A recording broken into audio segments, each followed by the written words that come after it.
Good morning, good afternoon, and good evening, wherever you're hearing this audio. Welcome back to another episode of the Busted Coverage Podcast. I am your host, Nicholas Persampieri. I apologize in advance if my throat sounds a little hoarse. I am dealing with a little head cold, but that's okay because I'm joined by my colleagues, Cam Griffin and Matt Baywood.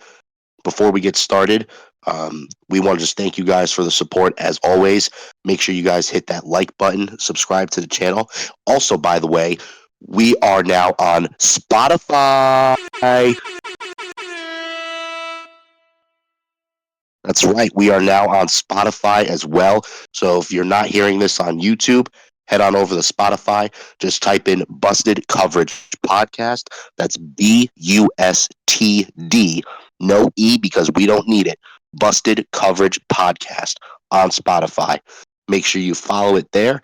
Follow us on YouTube. Leave comments as well so that we can get some ideas from you guys, bounce off of you.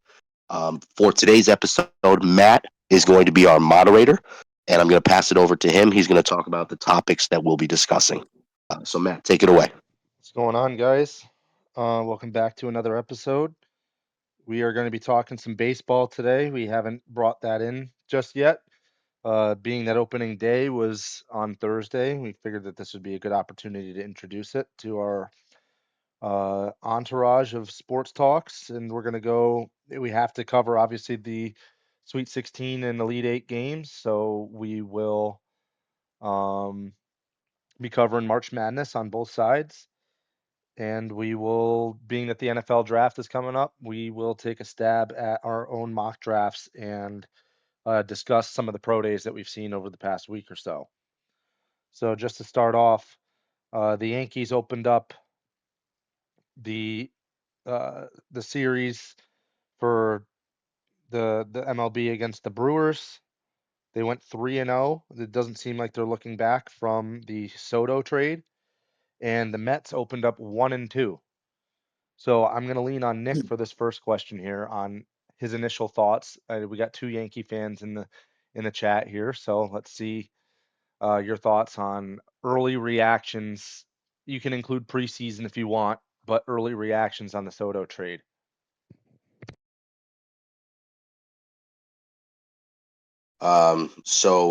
Just to clarify, Juan Soto was not traded. He was a free agent. You're right. He should have been traded at this rate Yeah. because the Yankees probably could have fleeced the Mets. No, I'm just kidding. But right now, I think it's way too early to tell, at least for the Mets. It's only been 3 games. Juan Soto on a bad day is one of the 10 best players in baseball with his glove and his bat. So, I think, and plus they played the Astros, who are, recently, last 10 years or so, they've always been a pretty good team, borderline great team. So, I don't think it's any knock on the Mets right now. However, what I will say about the Yankees is when he first left, when he went to the Mets, a lot of people were the real thing we were trying to figure out is, okay, he's gone. What do we do now? How do we fill the void of Juan Soto? And the best way to fill a void when you lose a superstar player is to build a team that usually works. They went out and got Cody Bellinger. They went out and got Goldschmidt. They got Max Fried, who I think is going to be very effective as the number 3 pitcher in the rotation. Well, actually, no, Garrett Cole's out for the season, but Max Fried, great pickup. It was a Devin Williams, the new closer, via trade from the Brewers, actually. So I think they've done a really good job bringing in really good players who may not be megastars, right? They may not be box office like Juan Soto, but you don't have to be box office to be in the office. So I think they built this team pretty damn well. Aaron Boone's ass is on the line, even though he got an extension. And I think right now, granted, 3 games in against a Brewers team that I don't think improved much from last season. But hey, when you're scoring, what they scored 38 runs in 3 games, albeit the 20 runs being an outlier kind of game. Um, the only way to go for the Yankees is up, and this was a team that was in the World Series last year. So, um, yeah, I think the Yankees can be a very dangerous team if they stay healthy. Obviously, no Garrett Cole. That would have been a huge difference. They would be even better. And I don't think the Yankees are done. I think there's a couple moves that they're going to try to make before the deadline to really solidify their roster. So those would be my takes. But in terms of Juan Soto to the Mets, way too early to tell at the moment. I think we'll know around like July 1st because the Mets, the Mets are usually one of two things. They're really good in April and May, and then their butt cheeks come September. Or their butt cheeks in April and May and half of June, and then the rest of the season, they're unstoppable. We saw that last year. They were awful until around June. Once summer hit, they took off. And if they could hit with runners in scoring position, they could have beat the Dodgers last year in the playoffs. So, and they added one of the best hitters in baseball. So, way too early to tell. I think we'll know by around Father's Day what this Mets team's going to be. That's my take. Cam, I know you were very passionate about this whole thing come the end of last season. I think everyone was upset when Soto went to the other side of New York. Let's hear your take on it. Yeah, I think for the first time in I don't want to say a long time, but to make it seem like all the pieces were finally coming together. We had the hitting for the postseason, and to have that consistency from somebody who has played in big games and has been that big hitter was just amazing. And to think like, okay, well, yeah, some players who shall remain nameless, who I will not say right now, did not show up in the playoffs after we paid them all that money. But to have him play as well as he did, and then to just I don't say just bolt for the Mets. I get it's business. That's part of the game. But it hurt a lot because I think the future would have been bright had he come back for another year. But actually, it was Nick who probably talked me off the ledge a few times, watching all the signings and little moves here and there that the Yankees made. In the wake of him leaving, not thrilled still that he left, but I can't underestimate saying it again. It is a business. I do understand that. It always hurts when you go to a crosstown rival, especially one that traditionally doesn't play well. But that is what it is. And then it's almost like the sky was falling, and then we get word that Gareth Cole's going to be out for the year. Is it Tommy John surgery that he's having? I want to make sure I get the right name. Do you know? Yes, it's Tommy John It is surgery. Tommy John, right? Yeah, and then Luis Gill's still out a couple more months, and then Giancarlo. I mean, Yep. it was like punch a man while he's down. So to watch him start 3-0, albeit the first 3 games of the year, you know, it's a positive sign because I'm not sure too many Yankee fans thought we would have a good year right away. I think they thought we'd be maybe 500. I know, again, still way too early, but games at the beginning of the seasons when teams are still figuring themselves out is when you need to win. As we saw last year, the Mets didn't start winning till later in the year. Had they won at the beginning of the year, Lord knows what their record would have been. Same here. These are the games that you need to win while you're figuring stuff out. And I think we had some things happen, and we're trending up, and that would be my take. So I think the first 3 games helped the Soto trade feeling go away a little bit, but it's going to sting. I'm sure at some point this year, the New York tabloids will be talking about it again, how we let him go. But for right now, first 3 games of the year, it's a non-factor. Yeah, I agree. I mean, the first, what was it, the first swing, Austin, I think his last name is Wells, right? He's the catcher. The first Austin swing, Wells. Yeah. yeah, the first swing on opening day was a home run. I mean, there's just like no fear that Soto's gone.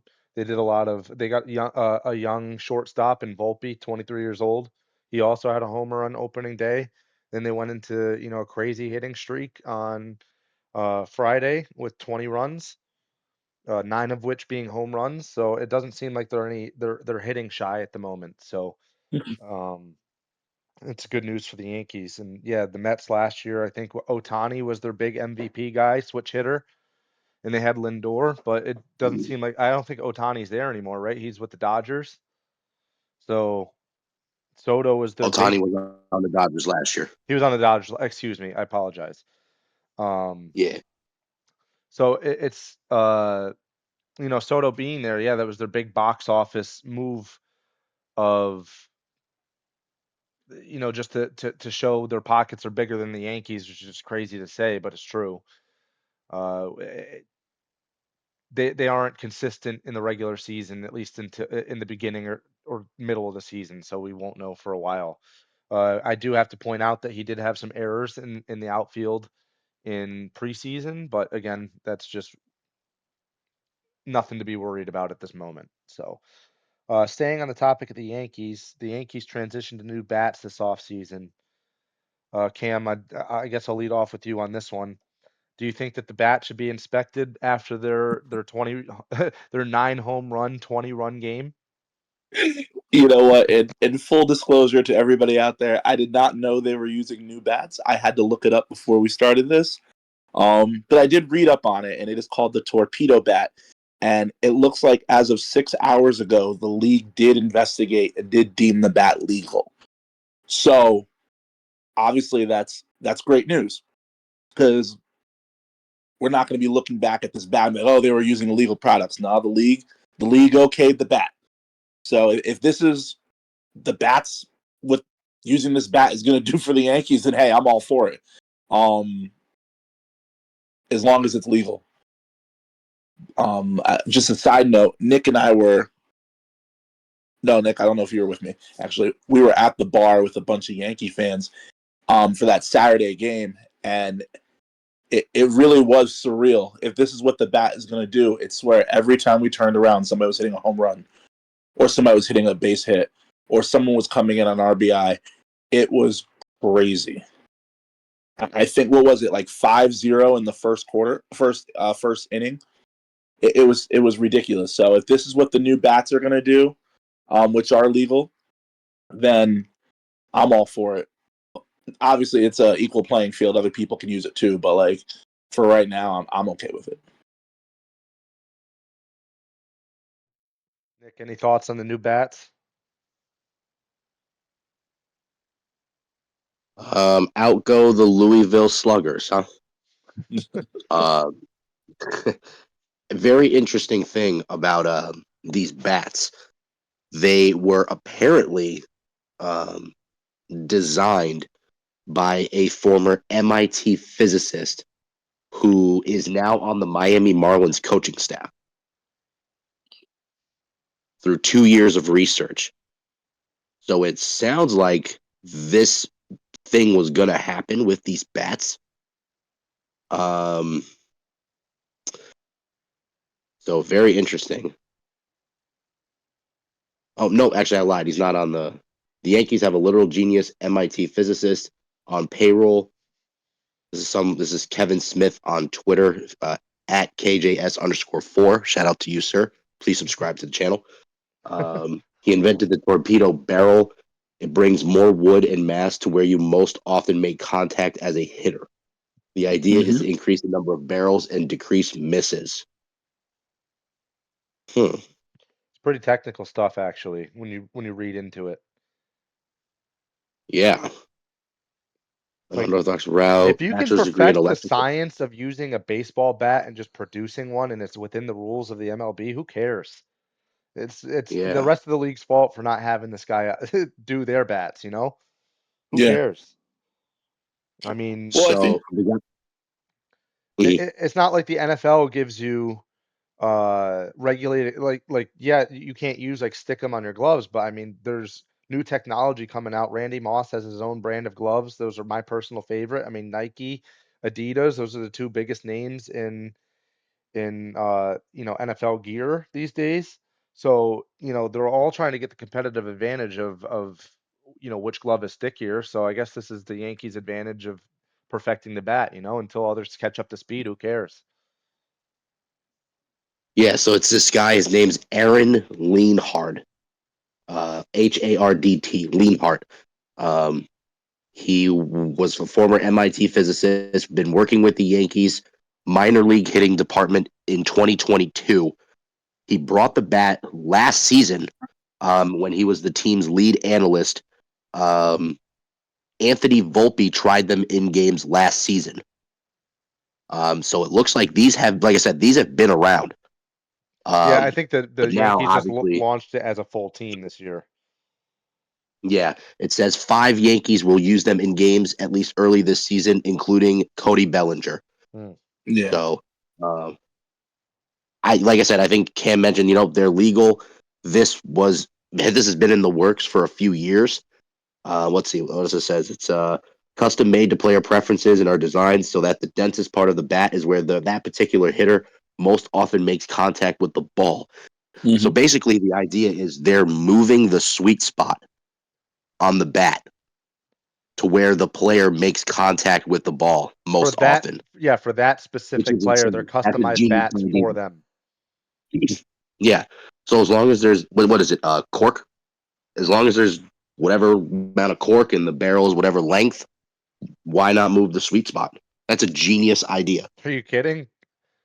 It's, That, it's unbelievable how it's taken this um, long to yeah, figure that out. that this might go. I mean, I know. I don't mean again. This is a very early kind of thing. This is one of the better innovations in baseball in a long time. We don't need digital umpires. We don't need automatic reviews. The pitch clock and the bat moving the sweet spot to player preference. That is genius. That's gonna be, and it's only a matter of time before every team starts doing it anyway. So Yeah, who cares? the Yankees If have every a team can do competitive it, advantage whatever. right now. Yeah, it's just like the tush push in Yep, football. Go Birds! yep. Every team can do it. Who cares? As long In as it's legal. So I'm glad you brought up the pitch clock. I was going to transition that way anyway. So in 2023, the MLB put their their new pitch clock system in where when the bases are empty, the pitchers had 15 seconds to throw a pitch. If a runner's on base, the pitchers had 20 seconds to throw a pitch. In 2024, the bases empty pitch clock remained the same at 15 seconds to throw a pitch. With runners on base, it reduced down to 18 seconds to throw a pitch. Obviously, it sped the game up quite quickly for the alcoholics that go to the games and want to drink longer. They're probably the only ones that are upset with this. But I guess Cam, how do you feel about the new pitch clock? It's funny. I remember reading articles that games were lasting too long, and they weren't appealing to the average person, who would just end up watching a game. Which I understand and I get. I like it because if you're a fan of a team, you're more inclined to watch that team. But I'm not inclined to watch other teams that the Yankees aren't playing when the games would take forever. I'm not an avid baseball fan who's watching every game like I do other sports. I like watching the Yankees play. Um, so for me, the pitch clock, I like it. The games are a little more sped up. I feel like they could take your whole night before. It's one of the few sports where you can actually put a time limit on it. I mean, how long do we say it says, "Oh yeah, the game's over at 10." Next thing you know, midnight comes around and we're still in the eighth inning. So I like the pitch count, the clock, the timer. I don't really think it has a huge effect on the game, except for speeding it up. Personally, you'd have to ask someone who plays baseball religiously, I guess, if it affects it in other ways. But I like the pitch. I like the clock. I like the timer. I thought it was a long time coming, and I'm glad they made that decision. Nick, I know you briefly just touched on the pitch clock. You said it was, one of the better innovations in baseball. I'm guessing that you're very pro pitch clock reduction. Honestly, I don't even care if it's reduced. I just think having it is the best way to go. Um, you know, there's no reason why we need to take 45 seconds to a minute between pitches. So having a pitch clock, and whether you want a set amount of time for people on base, whatever. That to me is not really the point. The point is the whole goal was to speed up the game, and they did. And having that pitch clock, and honestly, it doesn't even feel like the games go faster. It's just, and the way they now communicate the pitches. Remember back in the day, it always was the fingers and I'm gonna tap my thigh. That means curveball or whatever the hell. Or I'm gonna hold my left baseball, and that means splitter or whatever. And but now it was interesting because I don't remember what team it was. Part of it was either the wristband of the catcher or like there was an attachment on their glove, and it had like numbers, and he could type in whatever sequence, and it would communicate to the pitcher's glove, and that meant it would like light up or whatever. And so like say if it was like he hit like 2, and if it lit up 2, that meant whatever slider or whatever. So I think it's a lot more for it's made the game like analyzing it faster for catchers too, right? Because the catchers are the ones that were saying to the pitchers, "Hey, against this lefty, let's throw cutters or let's throw this pitch. They're not good down and away on off speed pitches.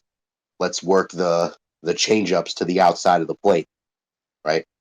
Now that it's digital because they have to communicate it faster, these catchers have to be a lot quicker with analyzing batters on the fly, which is really cool. So I think the pitch clock with that type of communication and these bats, I'm telling you now, we're going to get to the All-Star break. The Yankees are going to be on this historic offensive run, and it's going to be a hot topic. Should they ban the bats? Mm-hmm. This is what's going to happen. I'm predicting it now. And but anyway, I know this is about the pitch clock specifically. I think the pitch clock is nothing but good for the sport, and they also put the pitch clock in college too. Yep, So they did. it's not just Major League Baseball; it's college as well. And I think it's a good thing, and the minor leagues technically. So I just think it's good for the sport.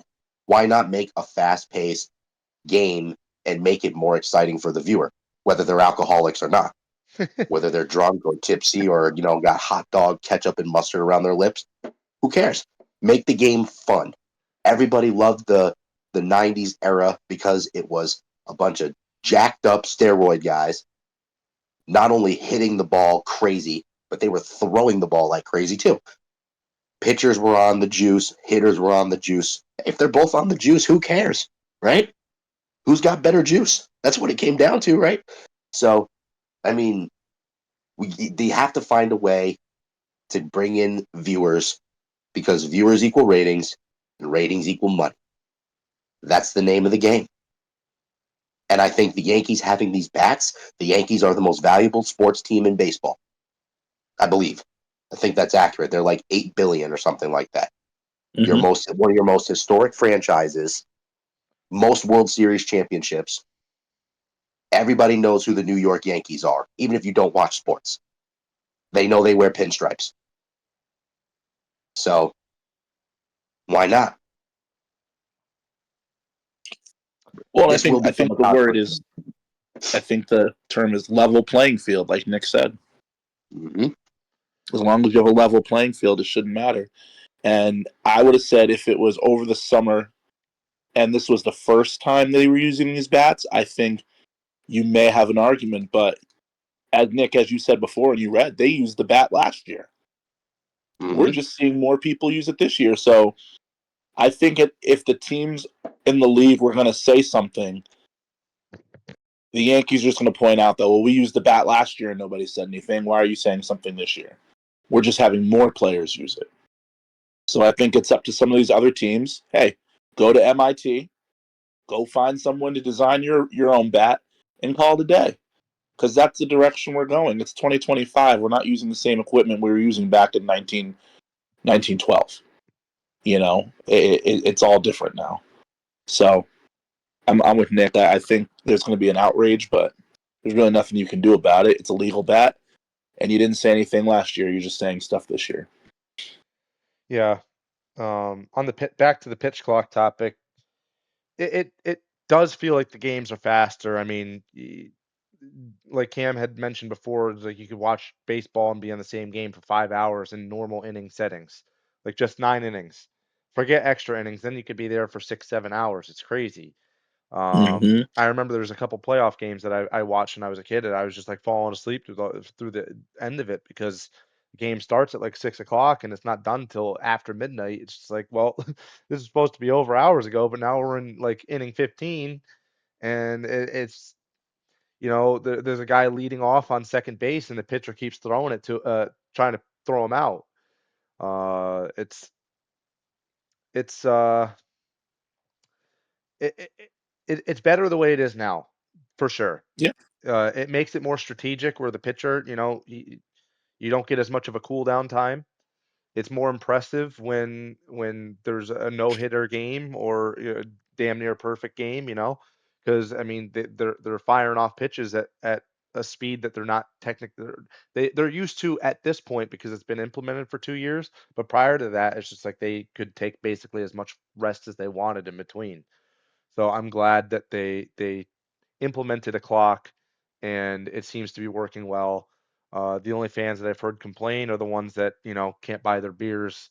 They're used to being able to buy their beers still like 3 or 4 hours in, rather than having to finish up at about 2. But that's what shotgunning's for. So I guess we can make our transition to the NCAA March Madness tournament. We're going to start with the women's today because I know we have a lot to talk about with the Final Four and the men, but we need to start with the amazing performance of Paige Beckers. Cam, I know you have a lot to say about this. How do we feel about I wouldn't say comeback, but they went in, to halftime losing. How do we feel about uh, Paige's performance? I will say this. I think.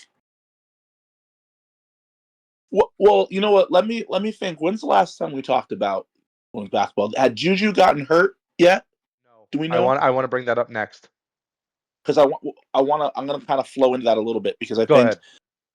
we're kind of we're kind of in awe of what Paige did because we don't have Juju right now anymore. Not that Paige wasn't phenomenal in her own right. She is. But we look at greatness. Greatness is just being really good when you need to be. You need to be good and you do it. And the fact that they were losing and she came out in the second half and I believe she scored 29 straight, well, not straight, but 29 points in the second half to end the game with 40 and take a close game and turn it into a blowout in an Elite Eight game is huge. You know, this is a player who was National Player of the Year her freshman year, had some injuries. While she was, I don't want to say the back burner, that's not appropriate, but while she was kind of an afterthought, Caitlin Clark developed and came out of nowhere. Now we have Juju Watkins. South Carolina's had good teams. LSU's had good teams. We've talked about Angel Reese. And all while Paige Beckers has slowly been doing the same thing in and out that she did when she was a freshman. And to be on national television yet again and put up 35 plus points, or 34, we'll say, plus points yet again, when the team needs her the most, when I think people are looking for another star to support, it was phenomenal.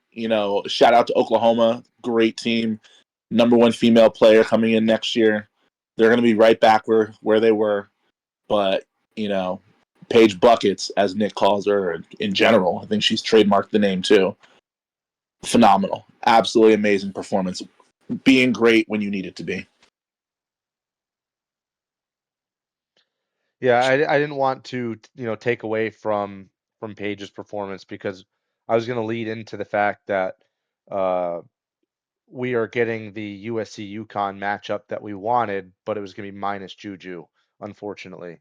So, Nick, Yeah. if you want to touch on both of those, how you feel about Juju's injury and what USC can do without her, and I know you probably have something to say about Paige's 40 point historic night. Page outscored Oklahoma in the second half. Enough said. That's all you need to know. In terms of Juju, the absence of Juju. The question was, I mean, USC still has a pretty good team, whether she's there or not. Would I say they're one of the 4 best teams in the country without her? I don't know. I think that's still up for debate, right? This is the first game that she's missed this year, or due to a significant injury. But they had, at least, was it yesterday? Today they played Kansas State. They won. 3 players in double figures. 3 players with at least 8 rebounds. They took care of business. Players are stepping up. Avery Howell, Kennedy Smith, Raya Marshall, Kiki is going to have to play better, but I think she will. Mm-hmm. So this team still will compete, and I know they're playing for a reason now, right? They're playing for Juju. That was the heart and soul of their team, but I thought that not to say that they would fold against Kansas State, but I thought this is a crushing blow to their chances, and I thought psychologically they might have been out of it. But I was wrong. They beat a decent Kansas State team. I don't think they beat UConn. The way Paige is playing, good luck. But on the flip side of that coin, as great as Paige Beckers was the other night, which she was phenomenal. Don't get it twisted. She was fantastic. I highly doubt that USC will have 23 turnovers. And their who was it? Jonna L. Alfie, their starting center. Mm-hmm. She only played 11 minutes, so I think she got into foul trouble early. That is not gonna happen. Where you're gonna have your starting center only play 11 minutes, and Paige outscoring USC in the second half by herself. I'm not gonna say I doubt it because it's Paige buckets, Bubba buckets, you know. But USC is still going to be a step up in competition without Juju. So UConn still needs to, be on their game regardless. And yes, would this matchup be a lot better with Juju on the floor? Absolutely. We saw what this game was when they played in the regular season. It was one of the better women's basketball games that I remember watching, actually, because we were at a buddy's house watching the game. And it was a great game. It was back and forth. There were runs by both teams. You can spot great offense, great defense, rebounding, free throws. It had everything. And I think watching that game, and this could be a very early take as well or whatever, but the women's game has evolved. And Paige Beckers and Juju Watkins, right? It's Watkins is her last name. Mhm. I Yeah. hope I don't get it wrong. Like, I almost called her Juju Smith-Schuster. I'm like, wait, that's not right. But those 2 young women are the evolution of women's basketball. They are complete guard players. They are going to take the WNBA by storm. The new era of women's basketball is coming. And it's with those 2 players. It was not Sabrina Ionescu. It's not Caitlin Clark. And it sure as hell ain't Angel Reese. Miss Rebounder, right? It's those 2 players. And I think women's basketball is going to the next level because of those 2 players. That's just my take, but yeah. But anyway, regarding Juju, I think she's going to come back to USC next year. She'll be the first pick in the draft the year after. So, and I would think they're the favorites to win the national championship if she does come back. So Yeah.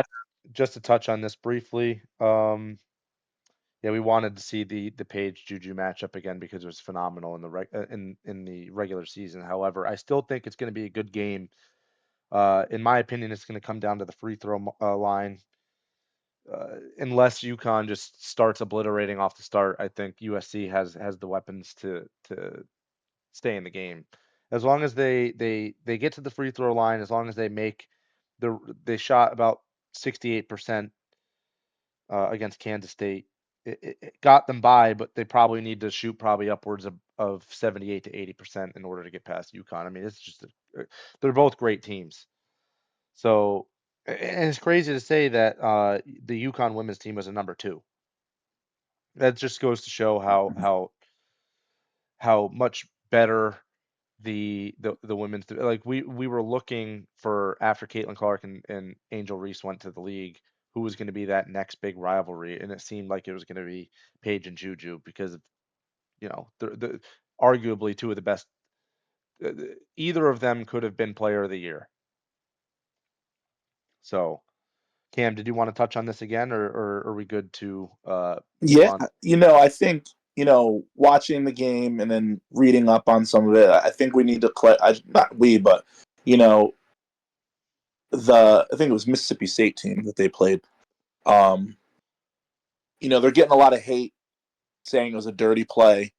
Whenever your best player gets hurt, I think you grab at straws trying to see, oh, well, if you didn't touch them, they wouldn't have fouled. She tore her ACL.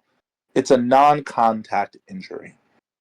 She stepped wrong trying to draw contact. It's a basketball play, and I know there was some going back and forth in the handshake line. I know some players have been threatened by fans. It was not a malicious play. It happens. It's a shame that it happened to arguably one of the biggest stars in the game, but it still happened, and it doesn't take away from the tournament that we're seeing right now. And I think the theme these next few games and even last games are rematches. We're seeing a bunch of rematches of games that we saw earlier in the year that were phenomenal. Duke played South Carolina today and was losing. Well, they played earlier this year. TCU played Notre Dame and beat Notre Dame. Well, they played earlier this year. UConn's about to play USC. They played earlier this year. They were all great games to watch, and we get to see round 2 of all of them. Unfortunately, the UConn one, we're going to be missing the other shining star. So, unfortunately, Paige is out after this year, so we'll just get Juju next year. No one knows what the UConn team's going to look like next year. Yeah. But, I guess for right now, it'll be a fun game. They have the number 1 recruiting class in the country. Let's see those freshmen step up. They did today. And let's have a good game on a neutral site and see how it pans out. I'm excited for it. So this applies to both sides of the bracket. I mean, I think we all had said this prior, at least on the men's side, that we haven't seen the ones, like I mean seeding wise, the ones be as favorited as we thought they were compared to years in the past. Or like last year, you could be like, oh, you know, I don't remember the exact bracket. We've watched too many games since then, but there was games where we're like, well, the AC can upset the one. It's not like, it's more evenly matched, I'd say. This year, it's just like Houston is just, man, is their defense ferocious? We got Florida, who we need to talk about in a few minutes. And on the women's side, and then there's Auburn with Broome, and then there's who's the other one? Kim. Cooper Flag. Oh, Duke. How can I forget Duke? Cooper Flag. Yeah. I mean, we all pretty much said that it's like, we obviously took our luxuries in saying, a team that we like, one of those dark horse teams like BYU or whatever, to get to this point, which was impressive, the fact that they made it there. Alabama as well, Alabama's a good team. So just getting to this stage and seeing all ones, even on the women's side, you got UCLA, South Carolina, then it's the 1s and 2s, the USC, UConn, Texas, and TCU. So is it just like an NIL type recruiting thing that's going on here, do you think, Cam? Or are these teams just building from freshmen on? Well, I think it's a little bit of both. On the women's side, as much as I love watching it, I think you traditionally have your powers who are really good, your South Carolinas, your Yukons, um, who recruit, develop, and then get that they have that team. USC did a little of both. They had the best transfer in the portal this past summer in Kiki come out of Stanford and go to play with Juju Watkins. So you had a great recruiting class, and then you had the best player in the transfer who's like 6'3", 6'4", in Kiki, and a walking double, by the way, Yeah. who will probably be a top 5 pick in the draft. And you get that. So I think on the women's side, it's a little bit of both. On the men's side, as much as I love it, I think it's straight NIL to the extent, because you got kids on these teams who know they're the missing piece. You know, we haven't seen all 4 1 seeds in the Final Four on the men's side in years, I believe. On the Yeah. women's side, it's a little more, it happens a little more, or even if you get the occasional 2 seed in there. But on the men's side, that's not something that really happens too often. I mean, what was it?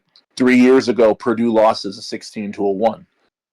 You know, so I think it's more NIL on the men's side. I think it's the hard look of you don't need to leave to go play overseas or to play in the NBA to make money. You can stay in school and develop or get your money or whatever your reasoning for staying is. But I think that's why we're seeing some of these players stay with their team. Or if they go to I think LJ Cryer, I believe, went to, I'm going to butcher this, I think he went to Harvard. Someone fact check me on that. Possibly, or went somewhere before Houston. And you end up going to get paid to go to another school, which is fine. You did your time. But we see a lot of that too, where kids go to one school, have good years, and then get poached off by a bigger school to get more money. It happens. So I think that's a product of what we're seeing right now. And that's why all 1 seeds are in the Final Four. It's not that the other teams aren't good. There are a lot of good teams out there, but the really good teams, they were 1 seeds for a reason, and they're in the Final Four for a reason, without talking about any players specifically. Yeah, we'll get into the players very shortly. Nick, since both you and I have been, going crazy with the bets this past week. Who with UCLA and South Carolina awaiting their Final Four opponent, who do you think is gonna win UConn in the UConn versus USC game and Texas versus TCU for the women's? It's a very good question. Um, Personally, and I don't like using bias. I try to be as fair and impartial as possible when it comes to these things. Um, I'm taking UConn over USC strictly because of Paige Beckers. I think because this isn't the first big game she's had this postseason, right? The Big East championship, she went off. She went off yesterday, or was it Friday? Yesterday, Friday. No, Friday. yesterday. No, it was I think it was Friday. Friday. Friday. My day. I'm sorry. I'm still coming off a cold. My days are all messed up. Um, so she's been spectacular. You know what you're going to get out of Paige. I think the big thing for UConn is staying out of foul trouble, which I think will be addressed. And I think Azzy Fudd's going to have to step up a little bit more too, which I think she will. I think she'll answer the call. Um, I do see it being a close game. Still, I think USC will compete, no doubt about it. Kiki is still Kiki, even though she's not Juju, but she's still Kiki. I like that. They got Kiki and Juju, 2 syllables. But I don't think they'll be able to turn the page. Bad pun, but I think Paige is gonna have another big night, and she'll be the reason UConn wins. In terms of TCU playing Texas, to be honest with you, I know Texas is a really good team, but they haven't really done anything like crazy impressive to me. And I used to hate watching Haley Van Lith play because I'm like this B can't shoot. She could shoot now. She's clearly put in the work. A lot of people were wondering why she would transfer to TCU, but like Cam mentioned, they think she's the missing piece, and clearly, I didn't have TCU going to the Elite Eight at all until I saw the draw they got, and the rematch with Notre Dame, they would beat them. I think TCU can beat Texas. That's just my opinion, and you know, I can't. The way she's playing these last few games, I can't not see her having another big game and being the reason they win. Plus, I think it'd be a great story if we could potentially get, because wasn't there something with like Van Lith and Page and Jalen Suggs or something? Yeah. Imagine The that love triangle. Yeah. little triangle. Maybe not a triangle, but they were like, because the two girls were good friends or whatever and whatever. Yeah. Anyway, I think if we can't get Paige and Juju, if we could get Paige and Haley, I think that'd be a lot of fun too. Even though TCU would have to play South Carolina in the Yeah, Final Four. and UConn would We'll have to see how play that goes. UCLA, which is also a dominant team. So Right, but no pipe Haley dream. Haley has That'd be a also lot of been fun. in big games before with LSU. Yeah, she's also a national champion, Yep. So this isn't and anything new she to her. knows exactly. And now she's got the complete game to back it up because she clearly put the time into the gym. So Haley Van Lith, if you're listening, shout out to you. You proved me wrong. I used to think you were buns compared to shooting the basketball, but you clearly put the work in. So, and you deserve the respect. So, respect. All right. So That's moving on to the men's side here. Um,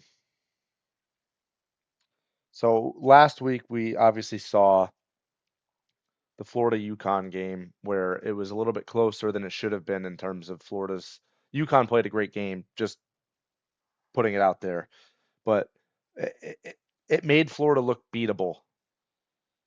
And then Florida came back against Maryland and just steamrolled them pretty much from the get-go. They ended up winning by 16 points. Then Texas Tech was leading practically the entire game, and they choke it within the last 5 or so minutes. Cam, mm. are you still leaning towards Florida making it all the way, or are they ready to be exposed by Auburn? That's a good question. I'm sticking with Florida. I'm not gonna go against the Gators right now. I think, well, I am because I picked Duke to win it all, but in terms of getting past Auburn, I still think Florida can pull that off. I think the UConn game was a wake up call for them to an extent because if you remember in the game, I think UConn started the game 0 of 8 or 0 of 12 from 3, and then they lose by 2. So you have to wonder, had UConn shot a little better in the first half, not even from 3, just in general, is that the outcome we get at the game? And I'm sure their coach let them know that. And then we saw them come out and steamroll Maryland. And then we saw them, I don't want to say regress, but we saw them maybe not be as dominant. I think it was more of a better Texas Tech plan than it was Florida itself. I thought Texas Tech had a great game plan when they went in with it. But no, I'm going to still ride with the Gators on this. I I mean, haven't seen anything this tournament that says that um, Auburn is going to stop them. And if anything, Johnny Broom just got hurt. yeah. So I mean, I don't think that he's not going to play in the game. He's got a week basically to rest up. but I don't see anything that says that he's not going to play.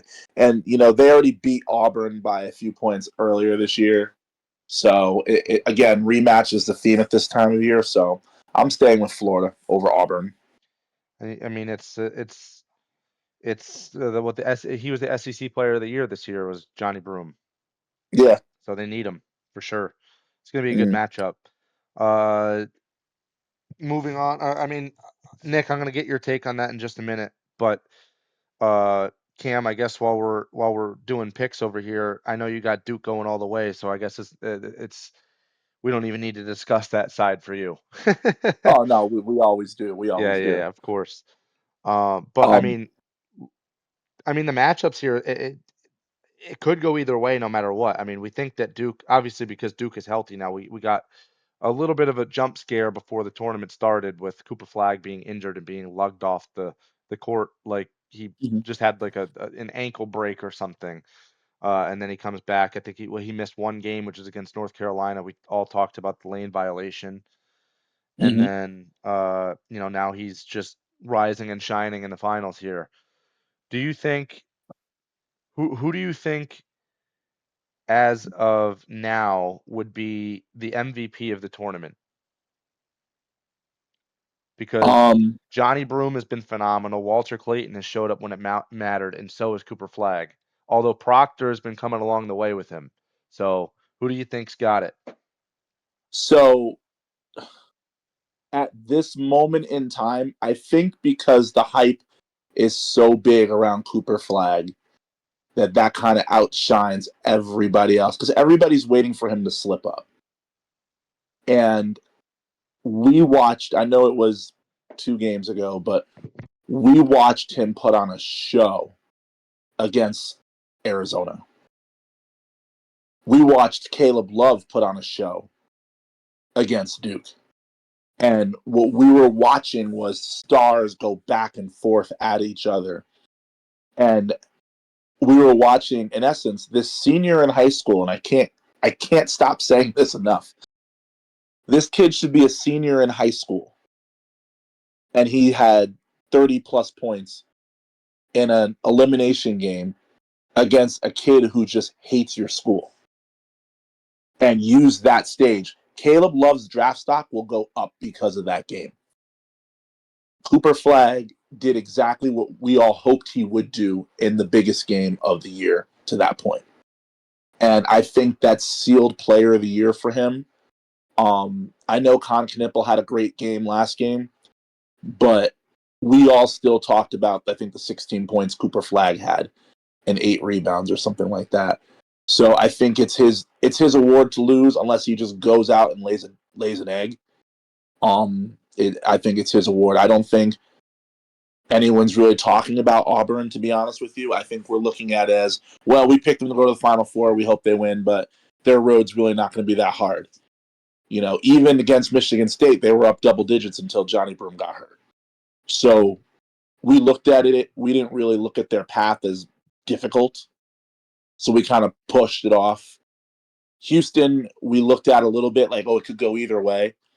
But I think we still thought Houston would get here. And now we get to see the 4 teams during the year that we all kind of hoped would be here. And I think Cooper Flag has separated himself to show that he is the best player in the tournament.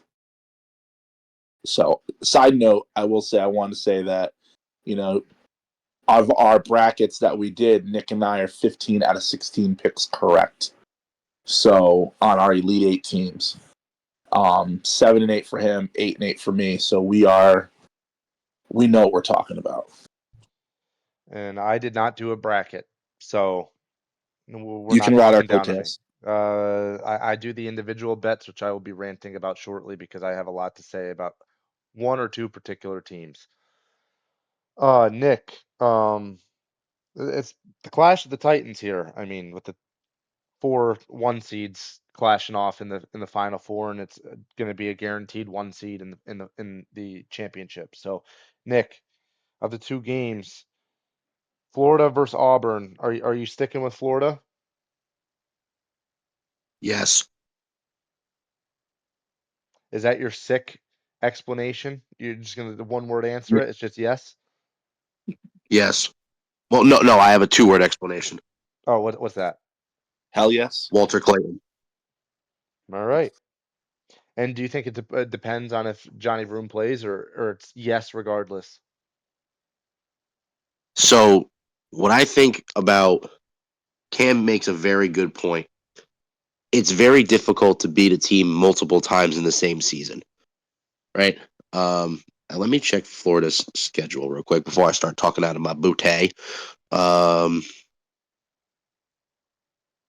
so they beat Auburn 90-81 in the regular season.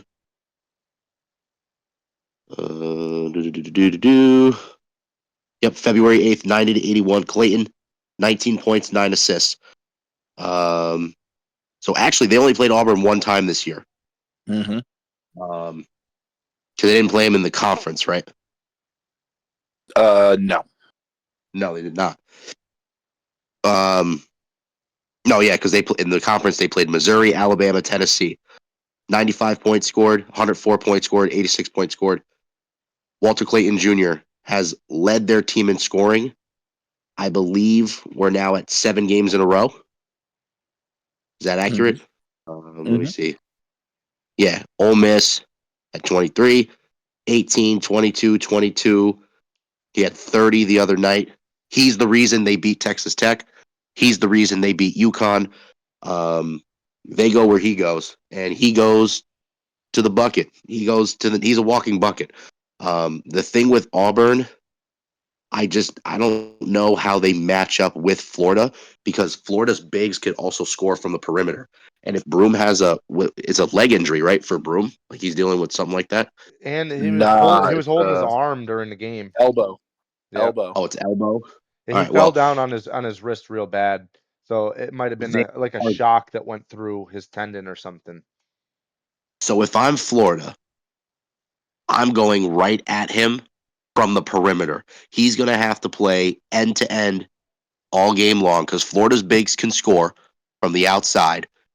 You pull him out of the paint. You got Clayton and Elijah going to the cup. I think it's a bad matchup for Auburn. Um, I have Florida winning that game. I'm more intrigued to see Duke and Houston, to be honest with you, because Duke is a great offensive team and Houston's a great defensive team.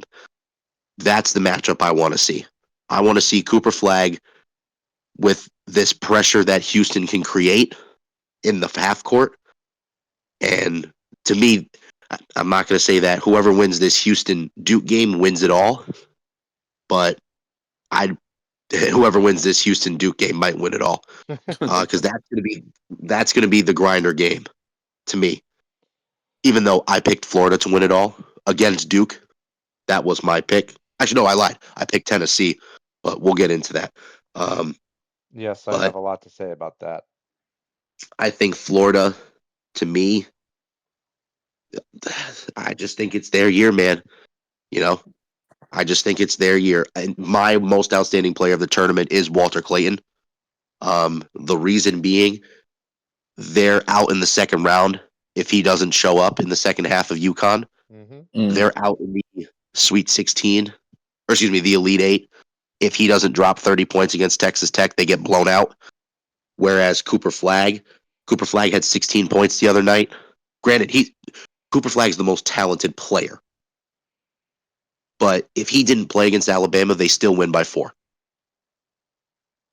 So to me, in terms of value right now, today, I would take Walter Clayton just because of what he's doing for Florida. But I really hope we get to see Duke and Florida in the championship game. That's what I'm pulling for as a fan. Mm-hmm. Uh, let stars be stars. And these 2 games are going to be great. So get your popcorn ready.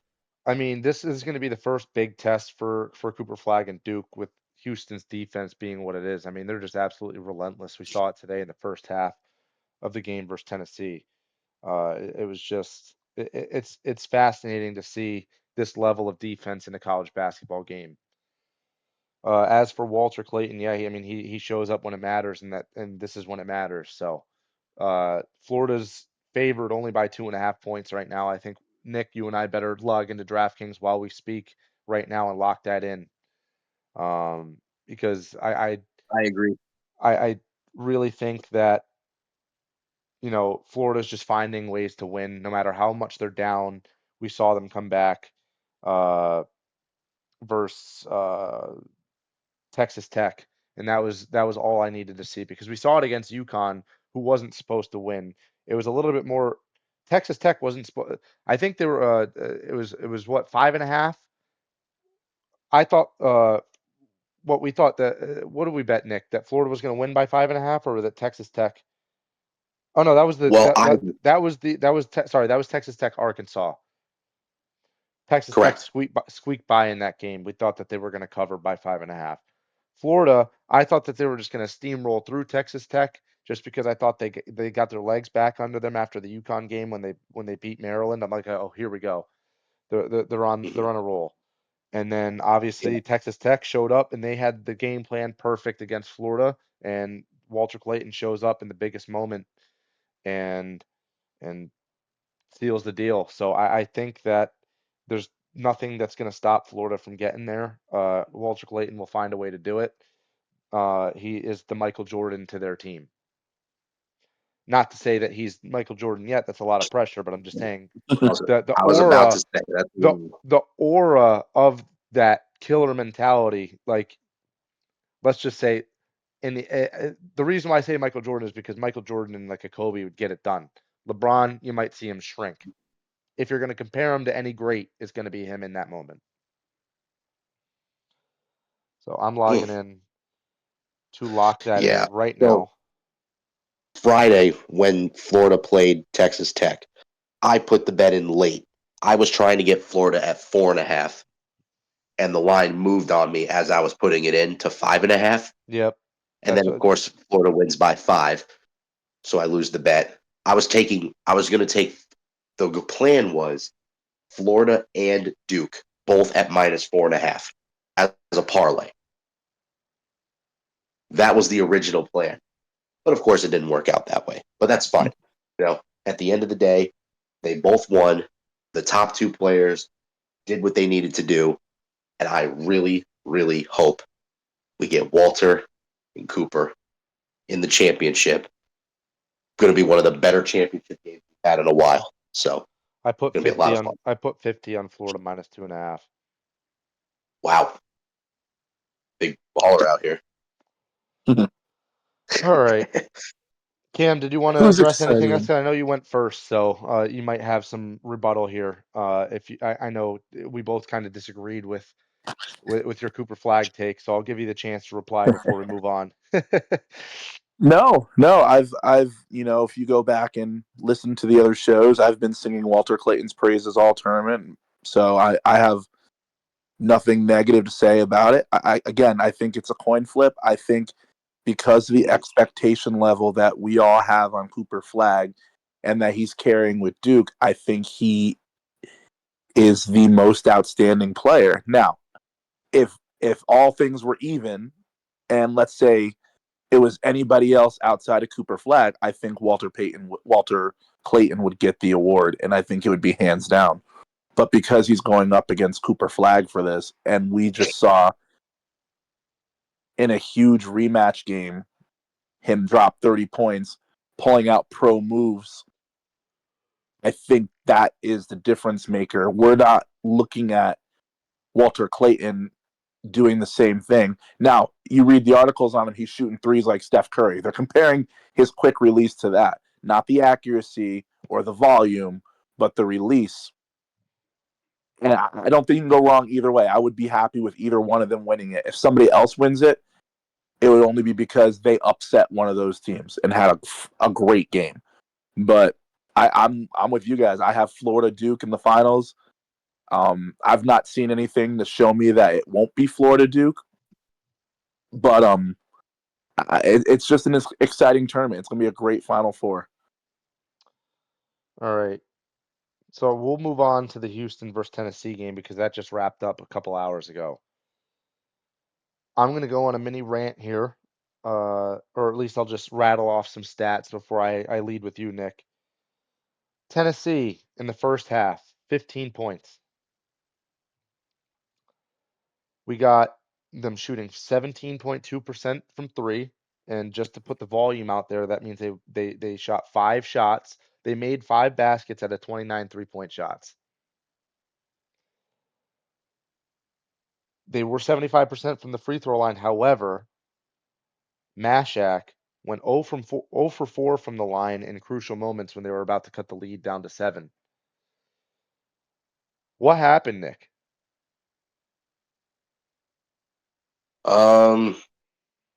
What rating is this podcast? I Are we always put like it as PG, no. PG-13? I always put explicit. Okay, we are explicit I content, so I I'm put allowed I to put curse. I put it there specifically because I have a tendency to just let it rip. So I did that for my own doing, and you're more than welcome to. Okay, so um, I'm not gonna curse like crazy, crazy. God Mm. forbid if my, we all have jobs, so I don't want to say any. Let's not get it twisted. I don't need an HR coming up on the podcast, but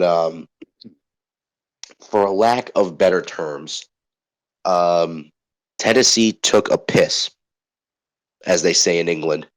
Taking a piss. That means playing awful. Um, like you said, 5 of 29 from 3-point range. I'm not on an NIL deal. I technically have 4 years of eligibility because I never played an NCAA sanctioned sport. I played club sports in college, but I don't even need NIL money, and I can go 5 from 29 for three. Matter of fact, I probably can shoot better than 5 for 29 from 3-point range. Not to toot my own horn, but that's actually YMCA level bad. And YMCA's have double rims. Okay? These guys, and I get it. Houston's a great team. These kids at Tennessee, they have put in a ton of work to get to where they're at. You know what I'm saying? They train every day. They go to, I hope they go to class. You know what I'm saying? It is a tremendous amount of work and pressure to be a Division I athlete. You know what I mean? But damn, 5 of 29 as what was it, Stephen A? I mean, damn, you know. Um, I don't know what happened, man. 15 points in a half, and a half. All time bad. Yeah, this is a historically bad performance by Tennessee because the second half, 35-35. So that showed they can hang around with them, but at that point, the game was pretty much out of reach at halftime because of how bad Tennessee was. And yes, I did have Tennessee winning this game in my bracket. I warned y'all not to listen to me in my bracket a few rounds ago. So you can't get mad at me. Y'all didn't listen. But damn, you know, like damn. I, boy, oh Yeah. boy. So we The fact got. that they Go ahead, Nick. I thought you were done. My fault. and the fact that they pulled within single digits. They showed some fight. It's not like they lost their manhood. They had some pride. They didn't completely fold. And and they're a 2 seed. This is one of the 8 best teams in the country. They scored 15 points and a half. They took a piss. That's what happened. And both these teams are defensive teams. It's not like Houston is the only defensive team. Like Tennessee has a good defense, and their offensive efficiency was also way better than they showed today. And they just looked completely outmatched by Houston. It didn't even look like this looked like a first round matchup in the first half. Yeah. I mean, it was just like they were Tennessee was only passing on the 3-point line. They weren't trying to penetrate the paint at all.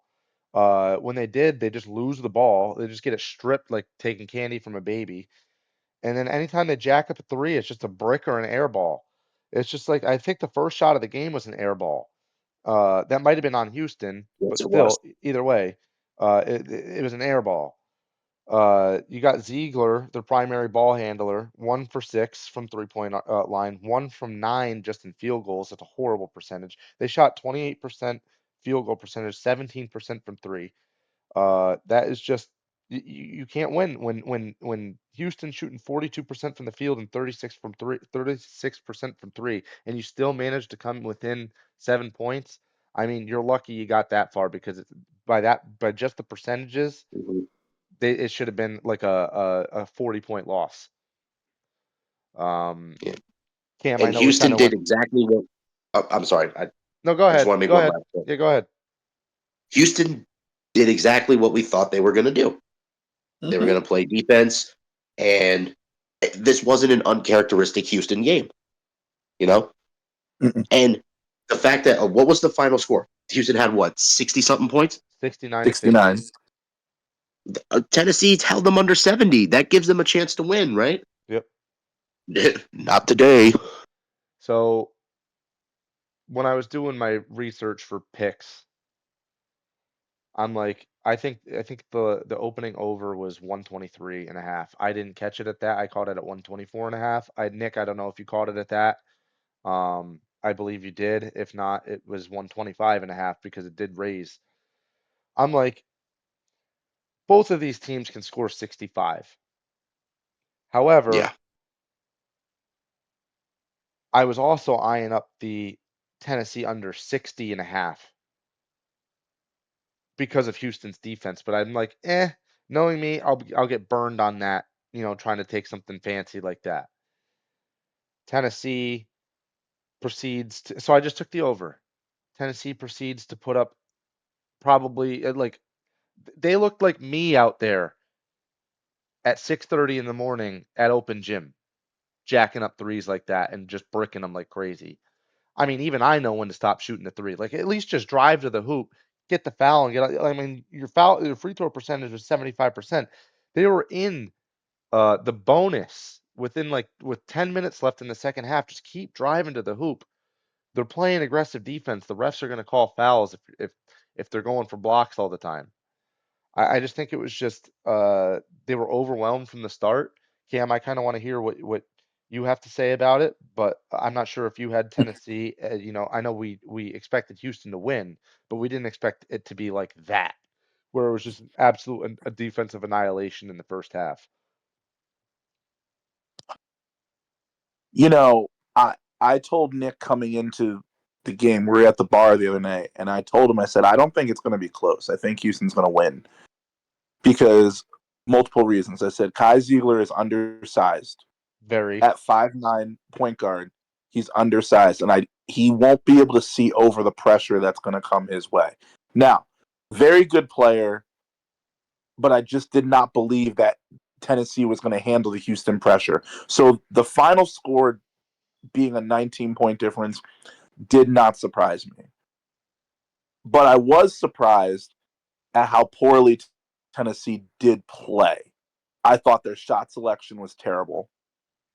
I thought they utterly choked. They did not show up. I don't know why they got off the bus or out of the hotel. Might as well just stayed. To have 10 points until the under 4 media timeout is horrific. You are a 2 seed. You're not a 16 seed playing a 1 seed where, all right, well, they're just outmatched. You were arguably a top 3 SEC team. We gave the SEC all this credit in the world, and then you go and lay a goose egg against a team that, and not taking this lightly, but probably the weakest 1 seed out of all of them. Not that it was an issue, but when you're the weak 1 seed and a good 2 seed, the argument is you guys could have flip flopped spots. But I think this just goes to show you how much better Houston is than this Tennessee team, because Tennessee did what I expected them to do to an extent. But I mean, you said it best. I'm looking at the shot selection. Uh, I thought Lanier all year has settled for threes way too many times. I mean, you shot 12 and you made 2. a lot of those happened when when they were down, he needed to start jacking up threes, but still wasn't like it was just like a wide open shot. It was like kind of like shot clock winding down a lot of them, and he just had to jack one up. They just couldn't Yeah, get any separation. but my point is he's been jacking up threes all year. Yeah, you're right. Like the 2 of 12 is nothing new for him. And then you turn around and you look, and you had a good point. He's 7 of 7 from free throw line. So if your three is not falling, your free throws are falling. Your mindset would be, hey, let me get to the free throw line, stop the clock, cut the lead, and see the ball go in the net. He shot a You know, three. He shot a three, got fouled from the 3-point line, mm-hmm. and he went to the free throw line and sunk all three. Yeah, and that's the thing. You wonder sometimes where these players' minds are, and I'm look. No one showed up off the bench except for Gainey, Gainey, who which had is who had my next 17. point was going to be, if you are noticing that Ziegler can't get it done, he's jacking up shots and he's driving to the hoop and he's just getting stuffed like a turkey. And Gainey's got a little bit more size, being the fact that he's 6'3", and Ziegler is, I think he's under 6. I think he's like Will's height. I think he's like 5'8". He Ziegler is looked. 5'8", 5'9". If you see that Jordan Gainey's getting it done and his efficiency is, I think it was 50% or something like that, from the field, and he's killing it off the bench. Yeah, Why aren't you benching Ziegler, putting him in and the that's backup rotation? and that's the question that we need to ask ourselves when your starting lineup goes 9 of 35 from the floor. What are we doing here? Your starting point guard was 1 of 9, and 1 of 6, I should say, 1 of 9, and then 1 of 6. So he was 0 of 3 from shots inside the arc. 5 assists, 4 turnovers. Obviously, he didn't play well. This will not take anything away from any of their careers, but you guys did not show up when you needed it most. If there was ever a player that was missing from a team, and you're going to laugh when I say this, but we now see, and I think this is what made Dalton Connect so good last year, because Tennessee needed buckets and had no one to turn to. They have Dalton Connect, they win this game. Just throwing that out there. Side note.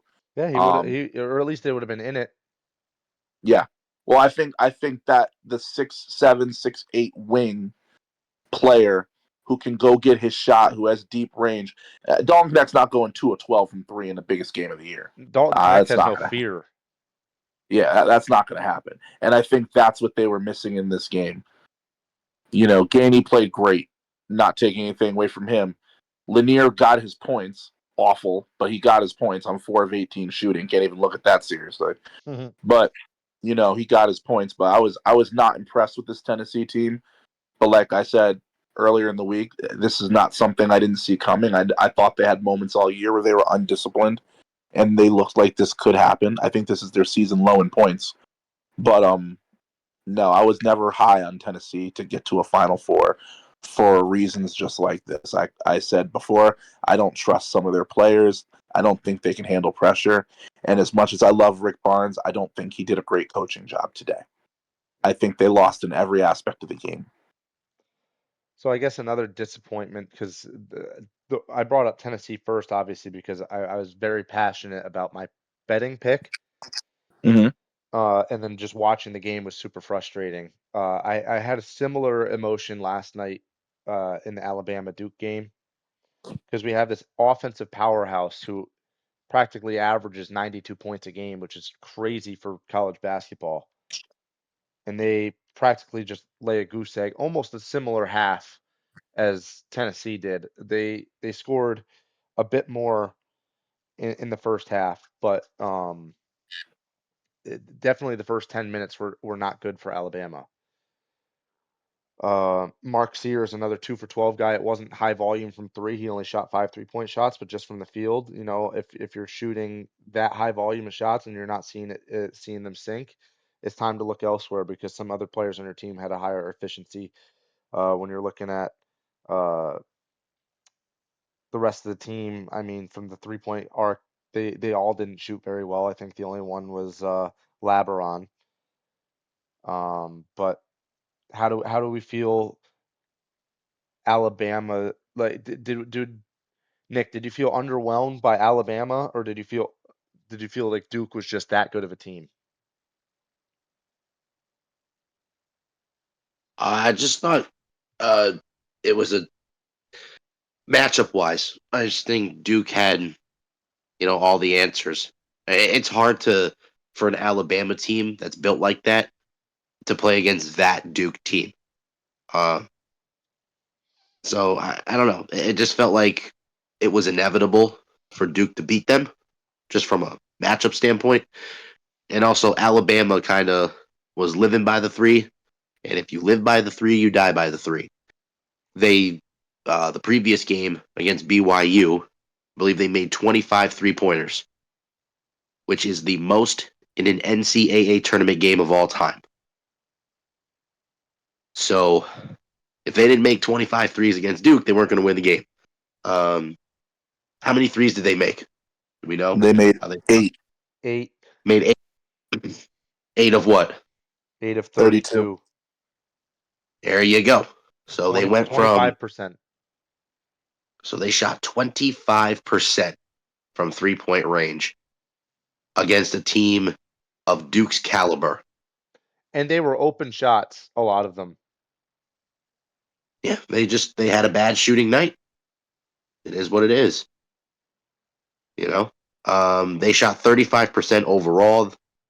Not horrible. And they also Alabama they didn't rebound the basketball well either. They No. only had 30 rebounds. Duke had 41. Um, they just had, and to be honest, that who's the big on Duke? Um, Malawax. yes, he played fantastic that game. Dude was all over the Um, boards. he was a beast. Um, I thought he played great. Knipple played great. Proctor went. So Duke had 4 players go over 14 points. Um, you're not going to win when they have 4 players over 14 points. You ain't winning, especially when you can't rebound the basketball or shoot the three. It was just one of those things. Duke was just simply the better team. It's just that simple. It also Yeah, helps that Mark Steers went 2 for 12, I think we but all we all expected Duke to win the game, but I don't think we expected Alabama to be 30 points under their average for the year. Um, when it comes to playing them, because I mean, like you said, Nick, Duke had all the answers. I mean, Alabama likes to push the pace, get you guys get off balance and shoot the three.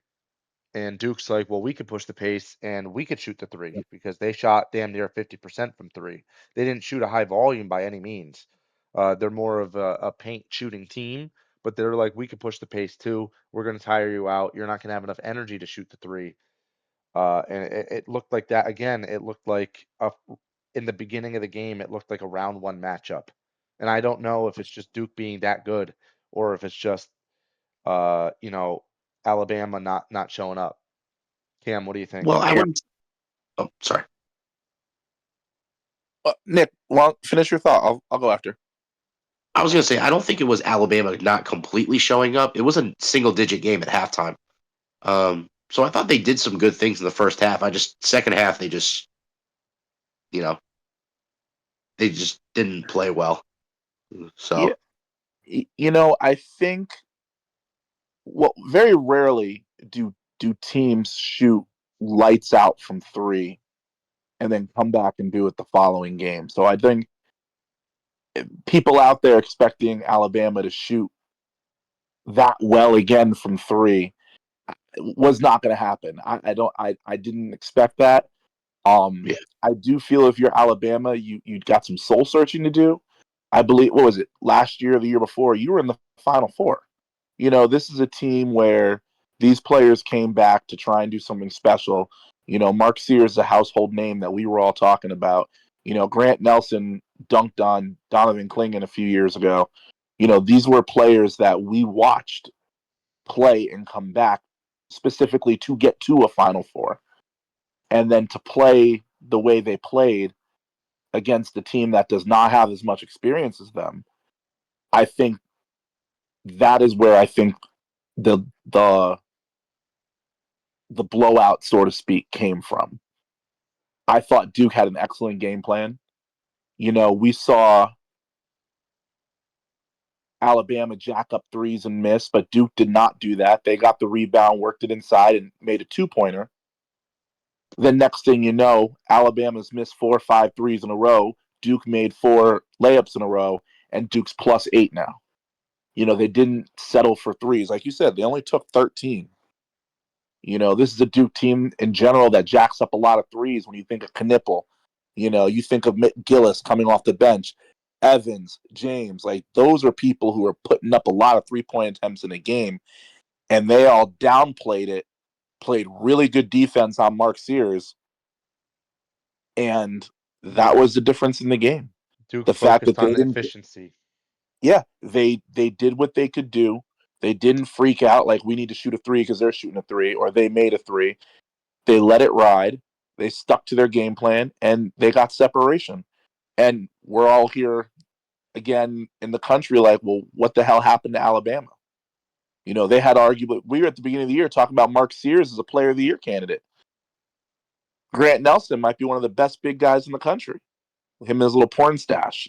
These are players that we looked at that had great NCAA tournaments.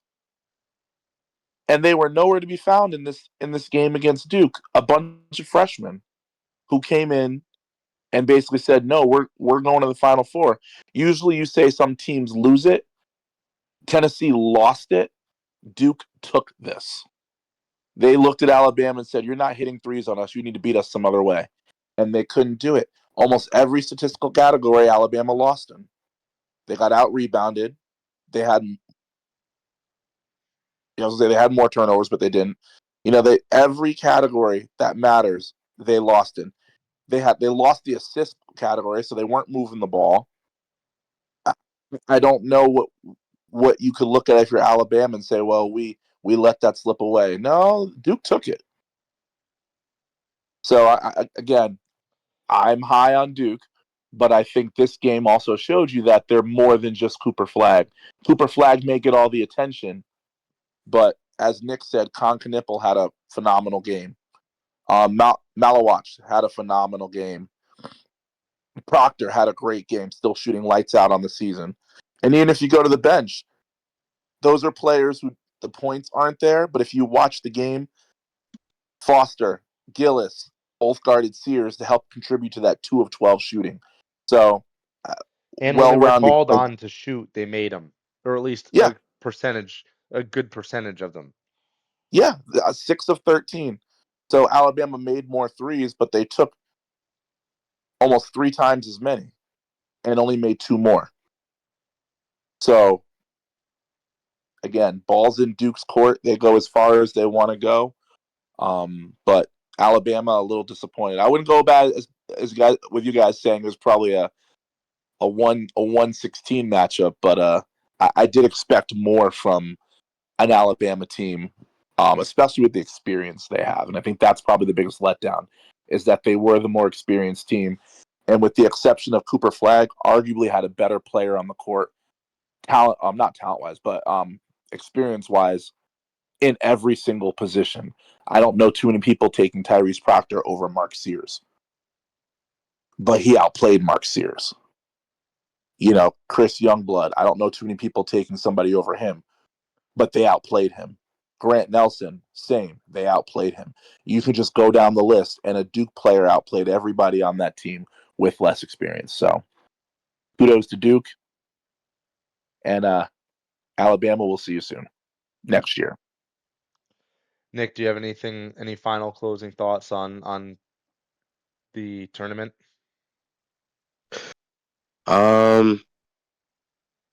Walter Clayton. That's all I'm gonna say. And All right. I really hope we get Walter versus Cooper Flag. I know it's Yeah. not they're not gonna guard each other, but man, that's gonna be so good. Yeah, that's Caleb Hey, Love Cooper Flag Part 2, getting Walter yeah, Clayton. Vegas, make it happen. We know you can. Cough, cough. Alrighty. Nah, I'm not that good. You heard what I said. So we got some Cough, cough. news in the college football world. I'm gonna try to keep this sort of hand in hand here, just because we're probably gonna touch on Shador Sanders a little bit, and we have to talk about Cam Ward and his amazing pro day. Um, Deion Sanders just extended for $54 million at Colorado. What do we think he's going to be doing after Shador and Travis Hunter aren't there? Nick, I guess I'll start with you. Well, you kind of just said it, right? He's going to be coaching Colorado. Well, I appreciate that, but We're doing, we're doing wow. hold on, Um, wait a second. there it is. There it is. Um, I kind of said this off record, but I will put this on record. Um, Dion wants to prove that he's a real coach. He wants to prove that he can do it without his kids and without Travis. And that is the reason he's staying. I mean, well, he's also got, what is it? Would you say 54 million or 57 million? It's a 5-year, $54 million contract. So he does have 54 million reasons to stay in Colorado now. Um, but I think it's more than the money. I genuinely do think he wants to prove that he can be a coach in a Power Four conference and lead a team to a winning record. I think he knows that they're not going to be a top 5 team in the nation, right? Because I just don't see their roster being that, especially because you're losing the Heisman Trophy winner, you're losing your starting quarterback, you're losing other pieces, you know. So, but to me, I think this is more of a competitive thing about Dion than the money. The money's nice, don't get me wrong, because Dion's got money, right? He's got endorsements. He's a marketable figure, so it's not really about money. Um, do I like him extending? How many years is it? You said 5. It's 5 years, but if he wanted to accept another coaching job, his buyout is 12. It starts at 12 million. I don't know many teams that would buy him out for $12 million. I would. I think it's staggered per year. I think it's 12 million for 2025, 10 million for 2026, and then it just reduces uh from year to year. He's extended until 2029. So if they were to buy him out in 2028, it'd be like 4 mil. Which is interesting that they put that in there. Maybe they have a feeling he'd leave to potentially go like to the NFL or to another major college program. Um, but it is what it is. Dion made a decision. I think it's more than money. I think he wants to prove that he wanted to build Jackson State. He wants to build Colorado. When he first got there, they were 1-11 before he got there. And in the 2 years he's been there, they went 4-8, and then they went what 9-5, 9-4.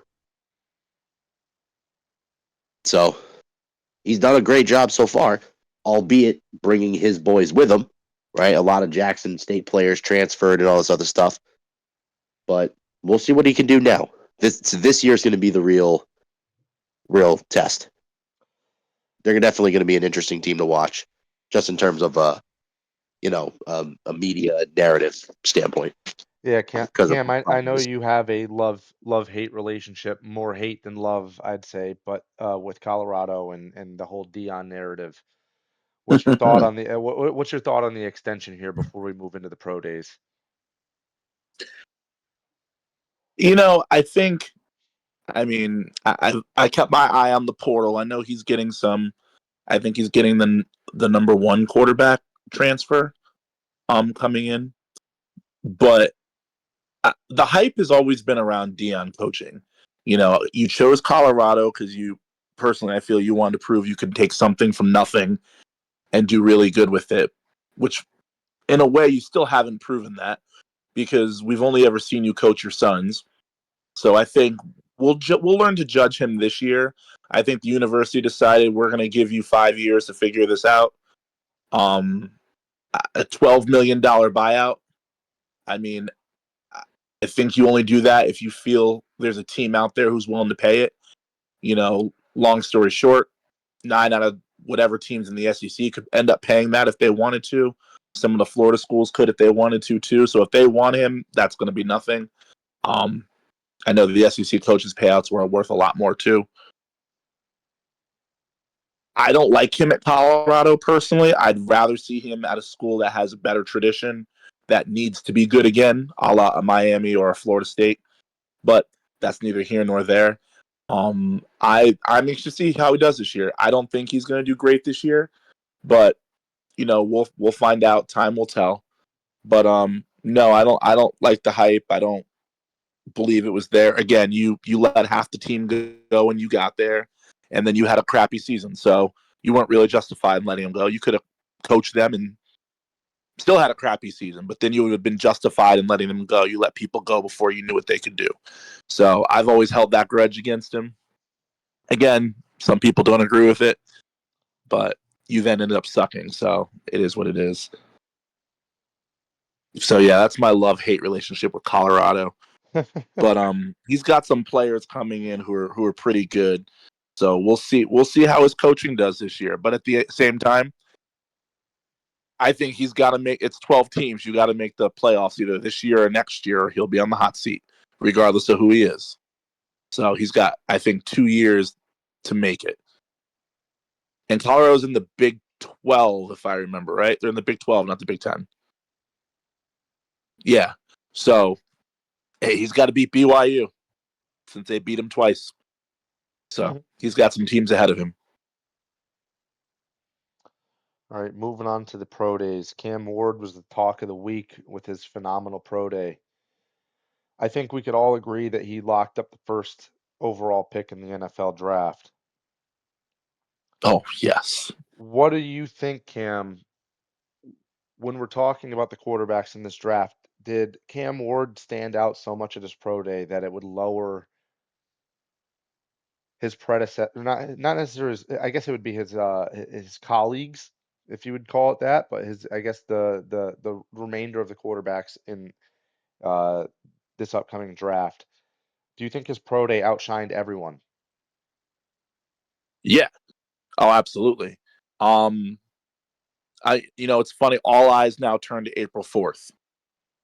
That is Shedeur Sanders' pro day, so all eyes will be turning there. But as of right now, Cam, I got a chance to watch his pro day, and obviously there's no real defenders. You're doing drills, but there's no throw he can't make. I thought he overthrew the receivers on some of them, but the receivers caught up to it. I was impressed with his footwork, his agility. Obviously, there's no one running at you, and I think that's always the biggest question: is you're doing it against cones, but the talent is there. And I thought he was really good. I came away more impressed after his pro day. So to me, he's the number one player in the draft, quarterback in the draft. Does he have the biggest upside? I guess time will tell. The talent's there. I guess it's whatever Jacksonville puts around him, right? No, the Titans. Yeah, the Titans got the Titans. first Yeah, one this year. whatever Tennessee puts around him. But it's there. It's his to lose, and I think he did enough to where he locked it up. Obviously, we'll talk about the other player. Do I think other quarterbacks? I think other quarterbacks, some of them had decent pro days. With the concept of not Shedeur. Cam's was so much better than theirs from what I was watching, but theirs were good. His was just at a different level. So I don't think anybody else is. I think everybody else will go where they go. Probably where they're slotted. I think the only question mark is because Shedeur Sanders definitely fell. How far does he fall? And are you willing to possibly pick somebody else up in lieu of him? Or do you take the chance on him if his pro day isn't as good as Cam Ward's? Because at this point, he's throwing against a ghost. We know he can play. We need to see him actually take instruction because that's something we haven't seen from him before. And I'd be very curious to see how hands-on his dad is at his pro day. Um, I mean, yeah, Cam, I know you and I were both, I think we were watching his pro day at the same time. I didn't catch it afterwards. I was catching it live. Yeah, I was also very impressed with him. I didn't get to see much of him when he was at Miami, right? yeah, Yeah, I didn't get to see much of him because we were all focused on, LSU and Alabama and all the SEC. And I guess we also watched a lot of Colorado because we all hoped Dion would lose, yeah. regardless of the fact that they had Shador and Travis Hunter, because obviously we're not hating against the players, it's just the attitude of that whole thing that we just went into.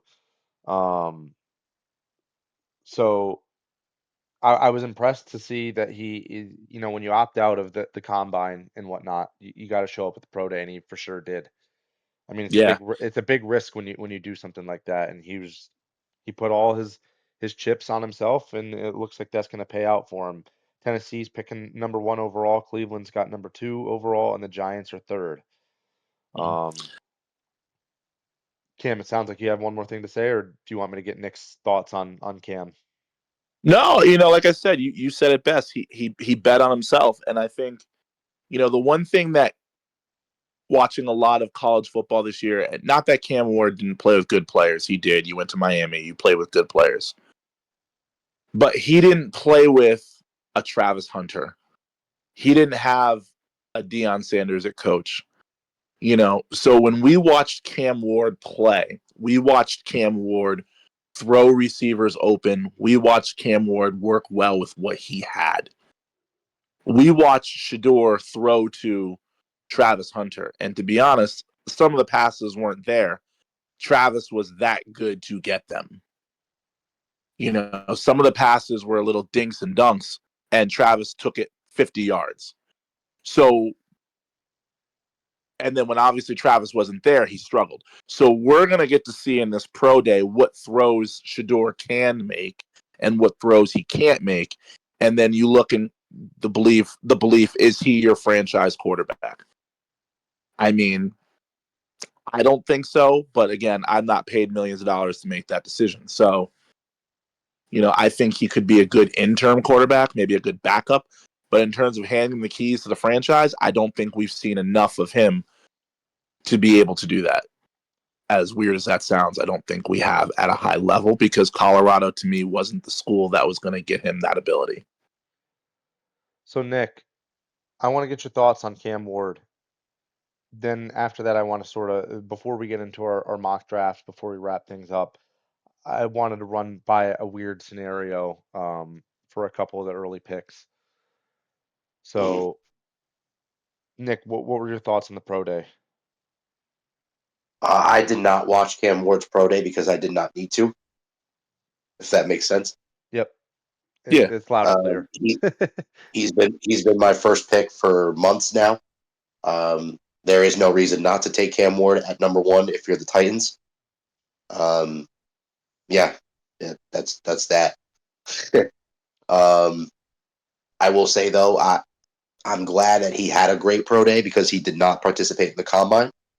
If it had come out that he did not do so well, then you're like, oh, we got a whole can of worms that we need to talk about in terms of some of the other players that are going to be high up on the board.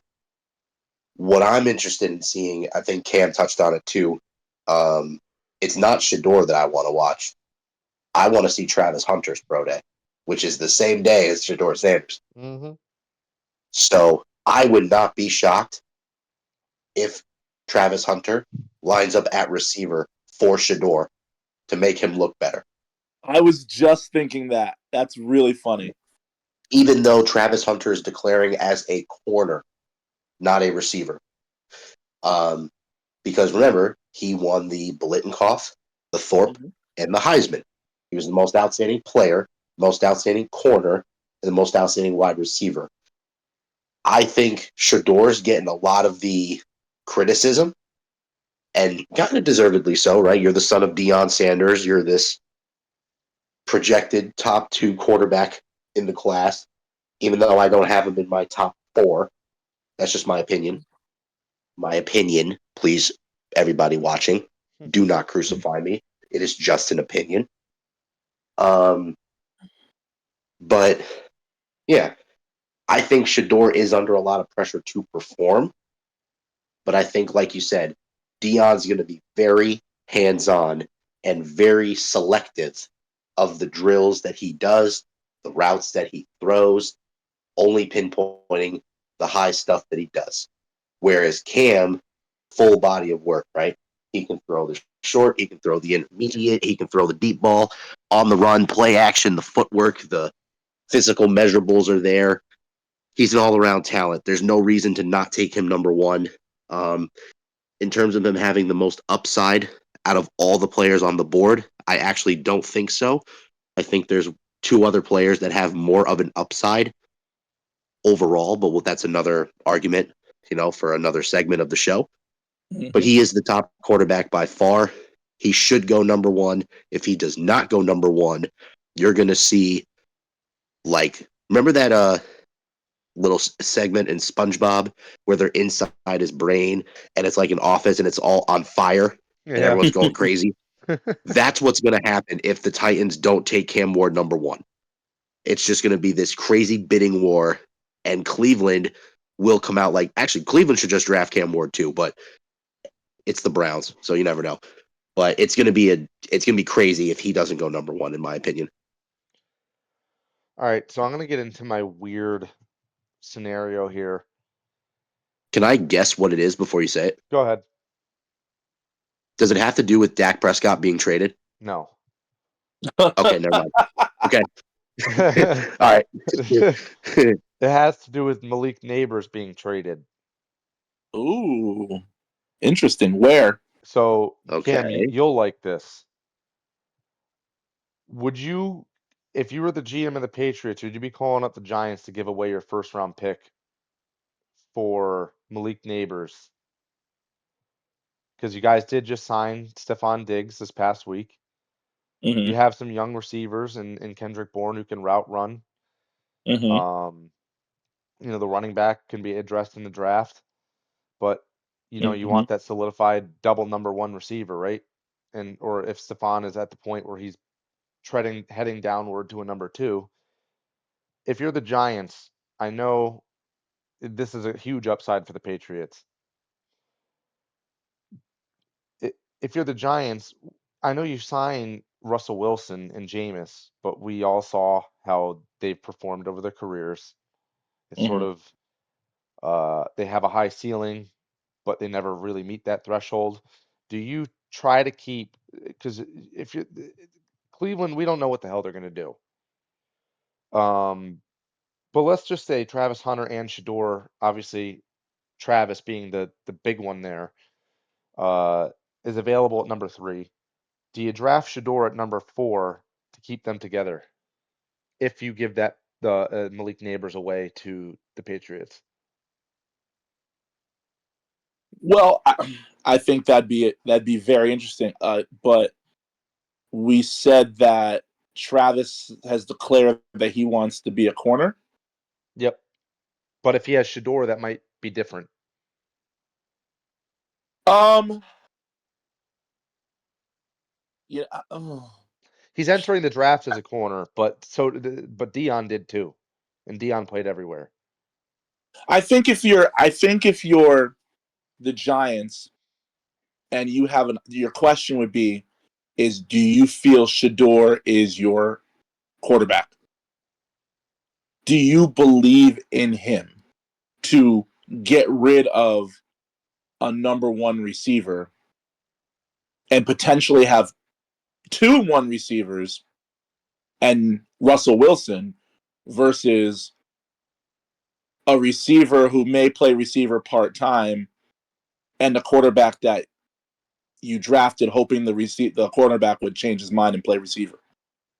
So I think there's still more questions than answers. I think it's an interesting trade, but I think if you're the Pats, I don't see why you wouldn't make it unless there's a position you're really looking at. That's definitely a win for the Um, Pats. I mean, it sets your offense up. The question is, can you protect your quarterback? If you can protect your quarterback, go for it. But if you feel that you still need to protect him and you need look, we need some big bodies, and people aren't really coming to New England, or if you have the money to go out and buy it, then go for it. I think you use your fourth pick as leverage. I'd be very curious, but then I think again the question is Shedeur Sanders your guy? And unless the answer is yes, if the answer is yes, then yeah, pull the trigger on that and make the trade and take Hunter and Shedeur. But if he's not your guy, then I just leave it as is. I guess the reason why this is such a weird scenario is that because we all had expected at least exiting the season before the combine, we were all talking about how it's probably going to be, Cam and Shador going in the top 4 with Abdul Carter and Travis Hunter. Yeah. Obviously, Shador's stock has fallen.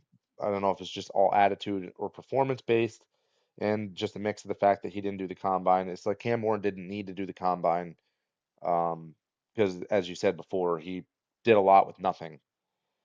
But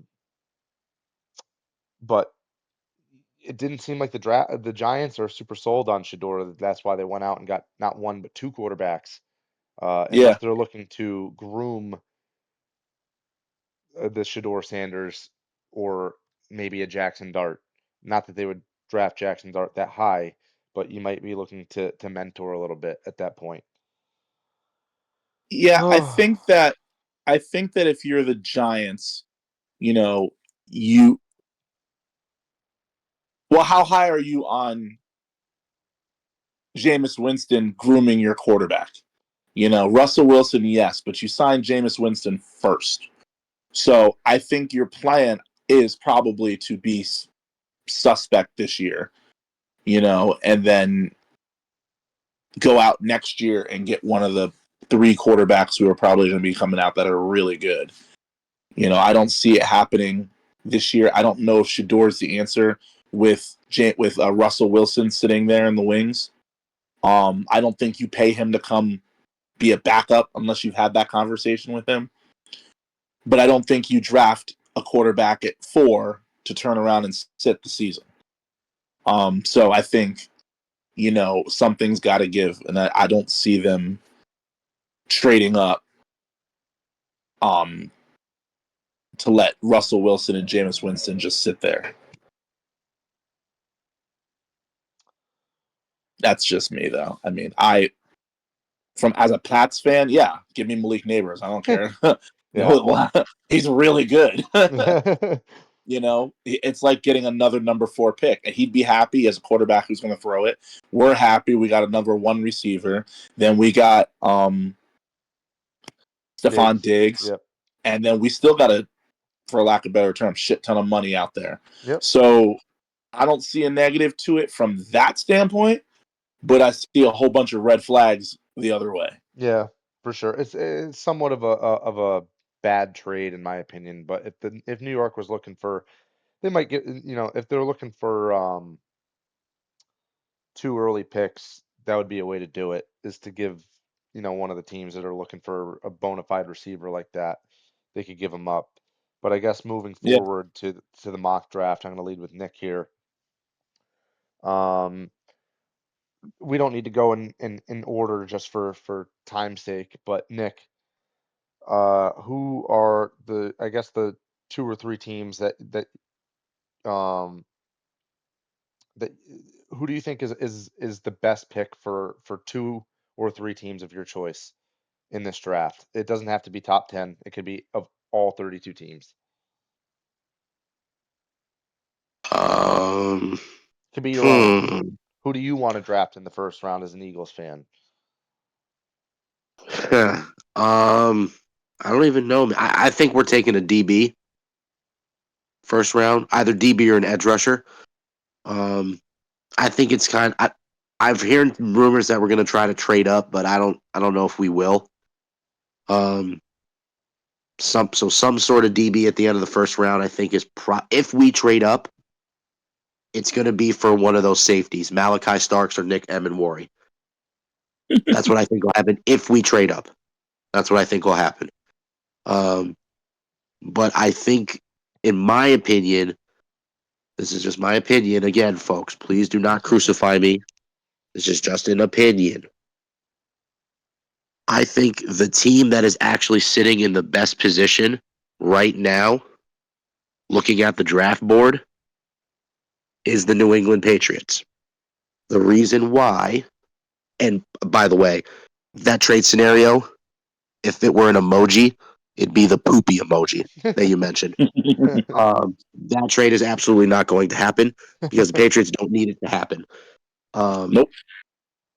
because the Patriots are basically sitting in the perfect spot where they don't have to move at all, and they're going to get one of the top 4 players on their board.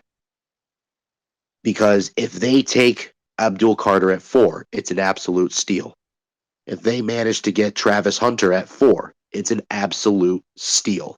If they take Will Campbell at 4, not many people will question it. They may say it's a little bit of a reach, but Will Campbell's the top tackle on the board, and it's a position of need. They could take Ted McMillan at 4 if they really wanted to, and he's probably, as a pure wide receiver, the top wide receiver on the board. So they're chilling. And they could also trade down if they want future draft capital. They could trade with Las Vegas at 6. Carolina's going to want to make a move to get Abdul Carter. So there's plenty of options for them. They're sitting pretty at 4. So the Patriots at 4 is probably the value pick right now for those first third of teams in the draft. But I'm going to keep my eyes on San Francisco because of how much they've lost in terms of their roster and where they're going to go. I think is an indication of if they believe they can compete now or if they're really thinking down the road. I personally think they're going to take an offensive lineman. That's just my opinion. But they also lost a ton of pieces on defense, so I wouldn't be shocked if they go defense either. It seems like they're trying to offload Ayuk as well already. I don't know if That'd be they're going. so dumb because Yeah. they gave Debo up for what did we give him up for? Or not we, but they gave him up for that cheese Well, doodle. Um, and if you trade Ayuk 1 year after, not even one, like he played what 5 games towards ACL, and then you're gonna trade him? Why would you trade Debo and Brandon Ayuk? Who is Brock Purdy gonna throw the football to? Himself? I Jennings. mean, come on, Jawan Jennings, yeah, Or great. what was it, Pearsall? Uh, that to me is that would be very foolish of San Francisco to trade Brandon Ayuk at this point. Um, but I mean that's why it's kind of interesting. You know, everyone talking about the Browns and I think what the the Browns Browns are are in a going to do. bad spot. I don't know if they're in a bad spot because you have the number 2 pick. You basically have the entire board except for Cam Ward. Mm-hmm. So, do you negotiate the ideal trade? Is a team willing to give a king's ransom to move up to 2? I don't know. I don't know if there's a player worth a king's ransom at 2, especially a quarterback. That's not going to happen. A lot of teams were making moves for like the Raiders, like the Giants, and I think Pittsburgh's eventually going to sign a quarterback. Um, but they're making moves in terms of present value because the present value right now compared to these rookies, their 4-year upside, it just doesn't equate right now. With the Mm-mm. exception of Cam Ward, who they're not going to get. And maybe you can make an argument for Jackson Dart, but that's not worth a first round pick, or at least at 2. You know, trading all of that away for a guy like that you can probably get in the second round, not worth it. Um, but I think New England, perfect spot for them at 4. I want to see what San Fran does. And I think the Eagles, if they trade up, actually, if they trade up, it could be for an edge rusher as well. But we're going defense first round for sure. But my thing is, I think we're taking a defensive back. So, who specifically? Let me take a look. Hold on 1 sec. Please hold. I'm going to tell you right now who I Um, think it's going to be in one of the mocks I'm looking at, Nick, it says Malachi Starks. at 32, right? That's oh Or no unless we're 24. trading up. So we're trading up to 24 to take Starks. I could see Yeah. that happening. If we do not trade up, and somehow Amenwari's there, it will be him.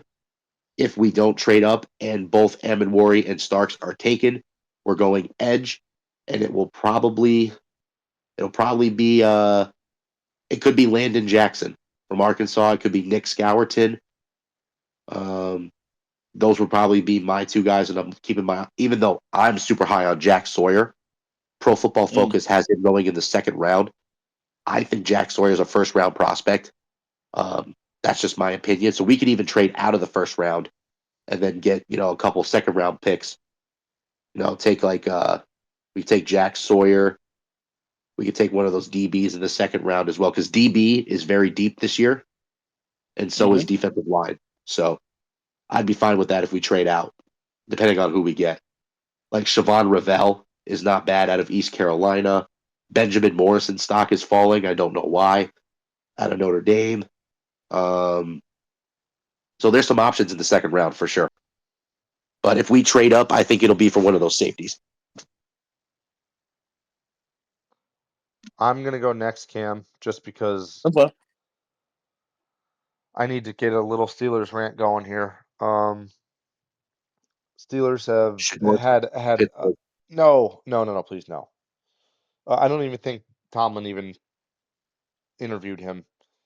Um, Aaron Rodgers stayed at the Steelers facility for like 6 to 8 hours, and no contract was done, which leads me to believe that either Aaron Rodgers retreated back to the darkness to do his little shrooms retreat, or the Steelers aren't buying what he's selling, and now we're looking for a young prospect in the draft. Unfortunately, I think it's going to be Jalen Milroe. I would love it to be Jackson Dart just because I think he agree with Nick that he has the most upside as a quarterback um in this draft. Milroe, I don't think he has the same throwing ability as Jackson Dart. Dart can throw and run. I'd prefer him to pair with DK and George Pickens, and he opens up the run game a little bit. I mean, Milroe does too. The man can run, but being able to push the ball downfield, I really don't know if he could do it. Dallas, I think Shador falls to Dallas, and I think Dallas takes him. That's at 12. Um, and then I think the only team that might be willing to trade up is the Jets, but then again, they have Fields now at quarterback. They're not really looking for a quarterback, and there's going to be a lot of good players at 7. I think that the Jets could take Tyler they Warren, baby. I think they're going to take a tackle. They could. They, Yeah, they the need one I'm looking offensive at. line. Yeah, Conklin the just one signed I'm with the Mason Chargers, though. Graham. So What are you looking at, Cam? Who did? their starting tight end signed with the Chargers. So they Mm. need a tight end. And I Tyler don't. Warren Yeah. is him. So who do we have in the top 5 here? It's obviously or the top 4, but the next 4 after are pretty much Five rock through eight. solid. Travis Hunter, Cam Ward, Abdul Carter, and I think Campbell's in there. Where do we think do we think that Mason Graham and Ashton Gianti are good enough to go next? Because originally I had Gianti falling to Pittsburgh in the first round, but now I just think his stock is all the way up. It's funny that I was going through. I don't know whose draft is it. I'm looking at a mock draft right now. Eric Edelms, 2025 mock draft on NFL.com or NFL Red Zone, and it's funny that we looked at some of these players, and I don't think we've moved them around, but it looks like some people have had their pro days already. They've moved up the board, but quarterbacks have dropped because some people have signed. Remember, we were looking at Shador possibly if he didn't go 1 or 2. The next team that we looked at needing a quarterback were the Las Vegas Raiders. Mm-hmm. Well, they signed Geno Smith, so they don't need a quarterback anymore. And they have Brock Bowers. I would not be surprised, and I agree with Eric on this one. I think Ashton Gentry could go 6, and they get a running back. That's big. Do they still have Josh Jacobs? Or I No, he think went those to are the free Packers agents, last right? year. Yeah, I Yeah, would say okay. no, they don't. They Yeah. need a running back. Correct. So I would not be surprised if you went and took Gentry at 6 because you need a running back. I mean, obviously there are different ways you could go in that direction, but I I don't think we can underestimate the concept of these players falling in the draft because teams just aren't taking a quarterback. Cleveland at 2 can take Shador, or they can go take Abdul Carter at 2, and you pair him with Miles Garrett, and you've got the making of what could be very, very deadly. And then you keep looking. A lot of these teams don't need a quarterback. So what you could get at 2, you can turn around and pick it up down the road at 15. It would not surprise me if we saw a quarterback go 1 and then didn't see a quarterback again until we hit double digits. Yeah, very possible. And You the know, fact so that I feel like teams drafting, unless it's a center, I feel like teams, or I guess tackle is a very, very important position too, but drafting a tackle in the top 10, I feel like does your team a disservice, because if you find the intangibles in an offensive lineman, and you have a good offensive line coach, you can coach. Being finding a quarterback is, I think, much more difficult than finding a lineman. So if you're looking for a quarterback or you're looking for an edge rusher, you're not going to get this bona fide edge rusher unless you magically pull a James Harrison out of a hat and get an undrafted guy that's just amazing. You got to go, like, the top 10 should be looking at edge rushers and quarterbacks. That's always been my mhm, thought process. Maybe a those are your tight end. your impact players. Yeah. So no, I agree. I think it's harder because not every team needs a quarterback, so they're more inclined to fall in the draft. Whereas edge rushers or DBs or any other position, people can most likely you'll always draft those at a premium. I think the edge rusher, who was it? The name is, who was the guy that was projected to go to the Giants real early, edge rusher, and then he had the marijuana mask on. What? Do you remember the guy that released like an Instagram video or a tweet or a TikTok or something? He had the gas mask on, That was and Laramie Tunsil back in the day. yeah, Oh, and he Yeah. dropped Yeah, he ended up significantly. dropping to Miami in 13. He was supposed Yep, to go number 1 yep. that year. well, look at what's his name, Nick, on your team from Georgia. Jalen Carter. Your Joel Carter dropped in the Love that draft, and I man. think that's another thing. Almost. Anything is possible. That comes up between now and the draft that you're going to drop on. Yeah, I mean, I don't think players are going to drop because of those kind of off-field situations. I I think feel like, yeah, Shador's they're going to less drop because of cumbersome. on-field. Yeah, What's up? I said those off the field Shador's going to issues drop. seem different now. Yeah, Well, Shador's is. I hate saying it this way, but it is, but it's not. His is off field. We question his on field and his off field. It's his personality. It's how he interacts. The aura around him. That's what people aren't taking a chance on as of right now, which is why he went from being a possible number 1, maybe number 2, to falling out of the top 5 completely. Because once you get past 2, everybody else signed a quarterback. Basically, that's needed one. I don't see him going to. I don't see the Jets going there. I don't see his dad letting him go to the Jets. And outside of that, I don't think he'll fall to the Steelers. So if you're not drafting him at 2, you don't believe in something he's done, especially when you're a team that needs a quarterback. I think the Bengals end up getting Worry. I'm just looking at Well, the positioning of their. I think they're at 17. and they desperately need defense with re-signing Chase, and they need it at a discount with Chase and Higgins being I re-signed at think I think you're gonna see blockbuster the deals. Bengals do a lot of trades in this draft to get some defensive players because that's all they have right now. Yeah, they need offensive linemen and defense.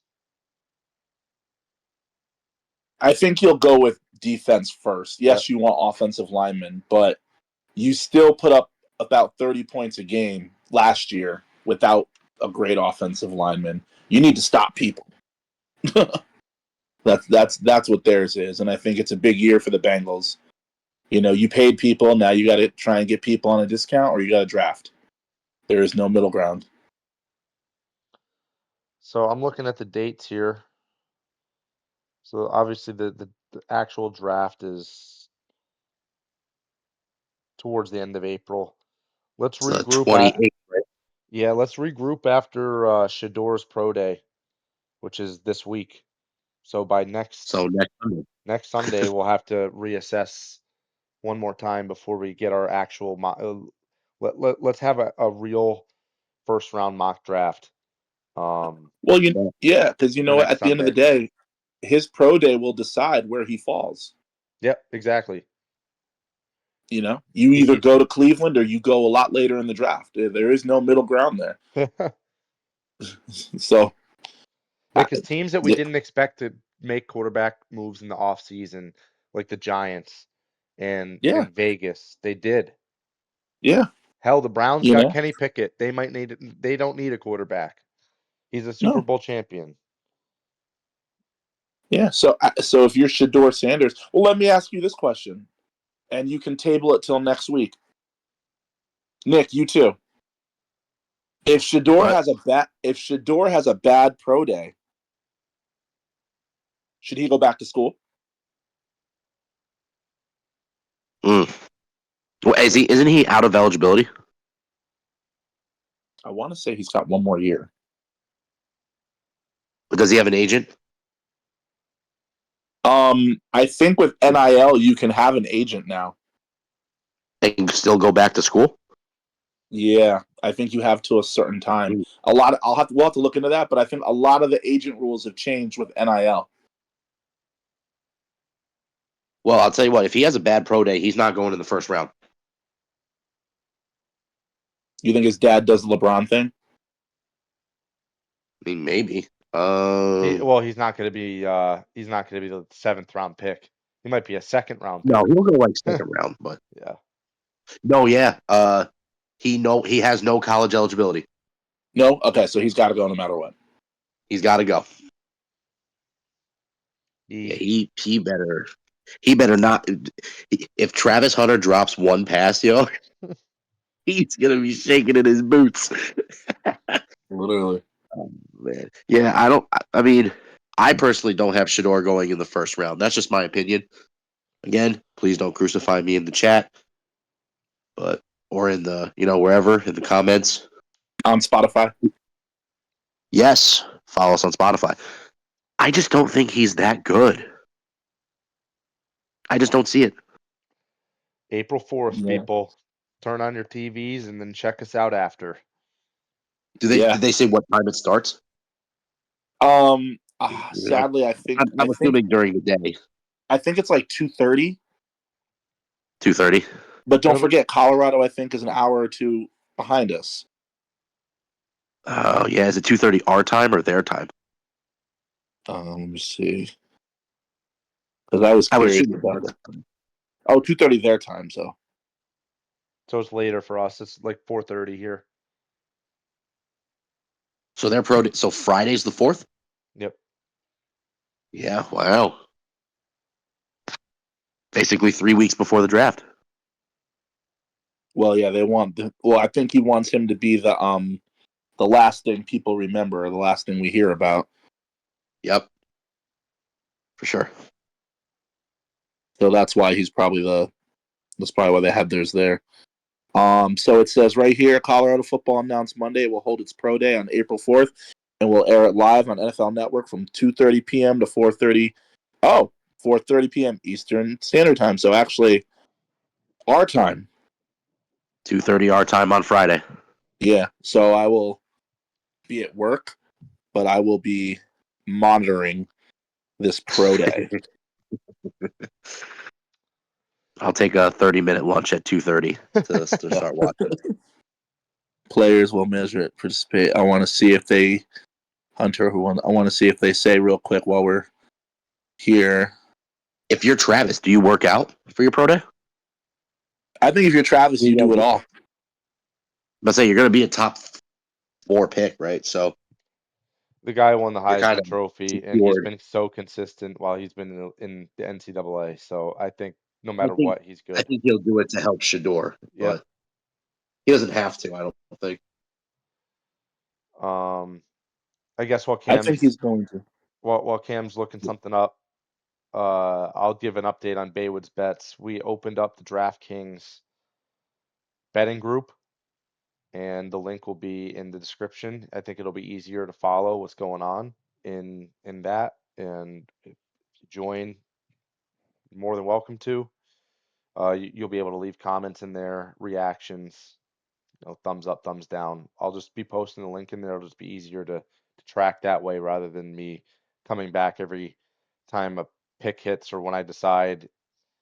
You'll just see it in real time rather than if I make a bet at 6:30 in the morning and don't comment on it until 12. Um, so I'll post the link in the description. It won't even be in the comment section, but it'll be in the description, and it'll be both on Spotify and YouTube from now on, which is awesome. Sweet. Yeah, sorry for spamming the betting group before. I decided to bet like a silly goose from time to time. But I think going forward, especially because I'm betting a lot of like over-unders on baseball, so I'll just try to keep it as single bets on baseball going forward. And anything that, obviously Baywood does, I have to follow because Baywood's bets is the way to go. Yeah, I'm gonna. What's the account at Baywood, What happened? if you don't mind disclosing that information? What's the how you doing? I was at four. Portfolio. Okay, so we started with 100. I always have to preface that for new viewers. It's been this is the third week now. Since It's I either 3 wiped or it 4 down. weeks. Yeah. I was at 450 as of last night. I and that was due to the big one of Jesus. What hit? It was Was that the the Phoenix Minnesota? Phoenix Minnesota. Yes, the Phoenix Minnesota game hit me a big one, and then I did lose. I typically bet 10%. So then after that, I bet $45 on the Alabama and Duke over. That didn't hit. And then it was $40 on what was it today? I did the over on Houston, Tennessee. Houston, Tennessee. So right Yeah, now I fucking have Tennessee. Phoenix winning against Houston. So right now we're sitting at 300, but I also put 50 on the Florida State already. So we're technically at 360, but and the Suns are getting blown out now. They were winning before. So that's a loss. So we're hoping that Florida Oh, State pulls through. But either way, no matter what, I'm sitting at 300 in the account. So we're still up great. 200%. Sweet. I think starting April 1st, I'll wipe mine and then just do straight baseball. Okay, Just to keep it simple. cool. Hey, Because just so I you think I guys, got an idea. not that this is Yep. breaking news or anything like that, but um, Shador is going to have his pro day on the Uh-huh. 4th, and then Uh-huh. it was announced 2 days ago that he will do 2 private workouts for Tennessee and Cleveland after What? his pro day. So clearly, I don't think he's gonna. I think Tennessee's out of the picture. I think Cam Ward solidified that, even though it looks like he's going to do another private workout just for Tennessee. But Shador, if he doesn't show out on his pro day and his private workout for the Browns, he will not be going to the Browns because he's not doing any other private workouts, Which according to means him. he'll fall out of the first round if Yep. if it goes bad. Yep. Oh my gosh. So, I mean, we talked earlier about betting on yourself. I'm hoping he's making the right decision. I mean, obviously, it's not me playing, but that's it. Because if the Giants have the third pick, right? Yep. Are the Giants 3? Yeah. Yes. And they're not looking at Shador privately, then he's not going there. So it looks like Travis Hunter is suiting up at 3, will be as low as he will go if they do not draft Shador at 2. So that is my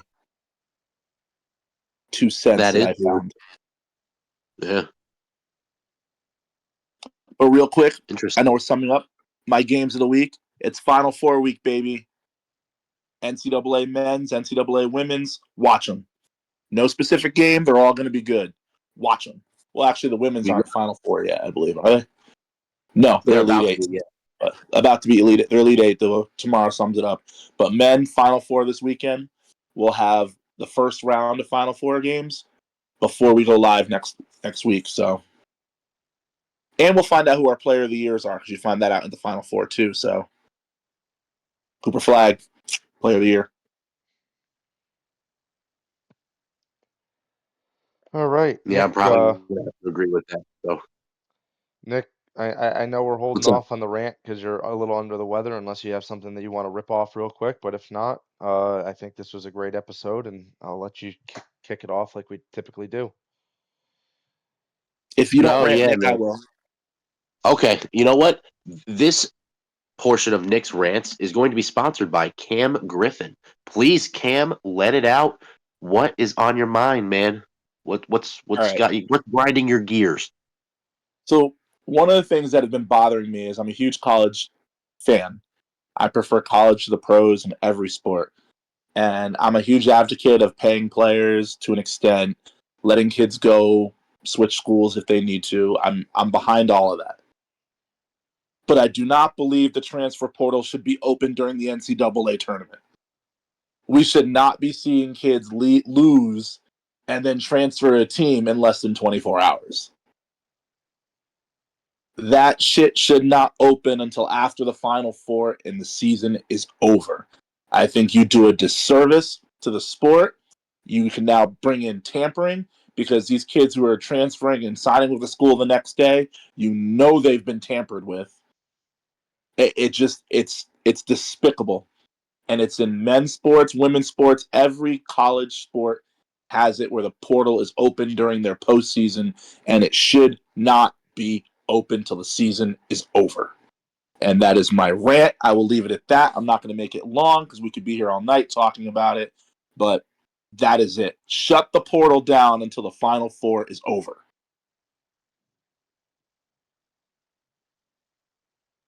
Boom. Mic drop. Unfortunately, Baywood, you have the soundboard, so I'm trying to make like Yeah, sound effect. I lost the soundboard. Hold on. We're gonna give it a.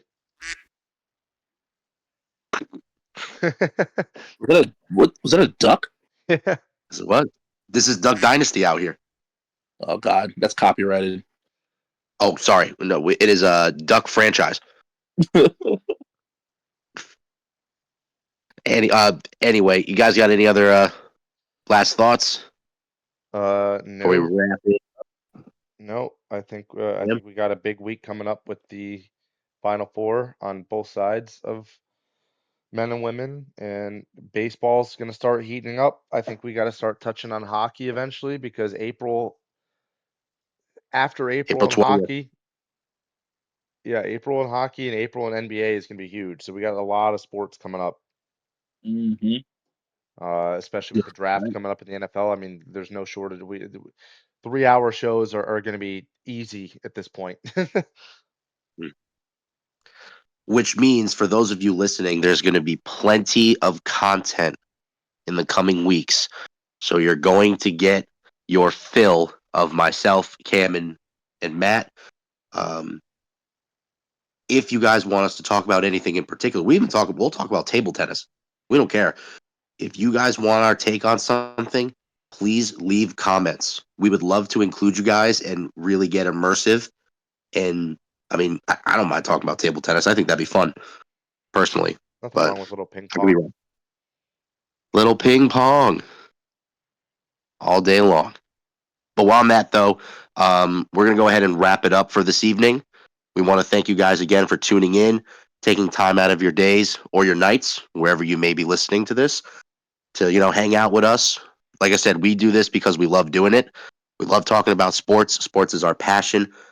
And, eventually I hope that we get this to be a lot bigger, but at the same time, we're doing this because we enjoy it and we want to, spend time with you guys. So again, we want to thank you all. Please leave comments, hit the like button, subscribe. We are also on Spotify, so please leave a follow there. When you're driving, there it is, banger after banger, baby. So whether you're driving into work, driving home from work, if you don't like your job, put us on. It'll help you pass the time. I'm just kidding.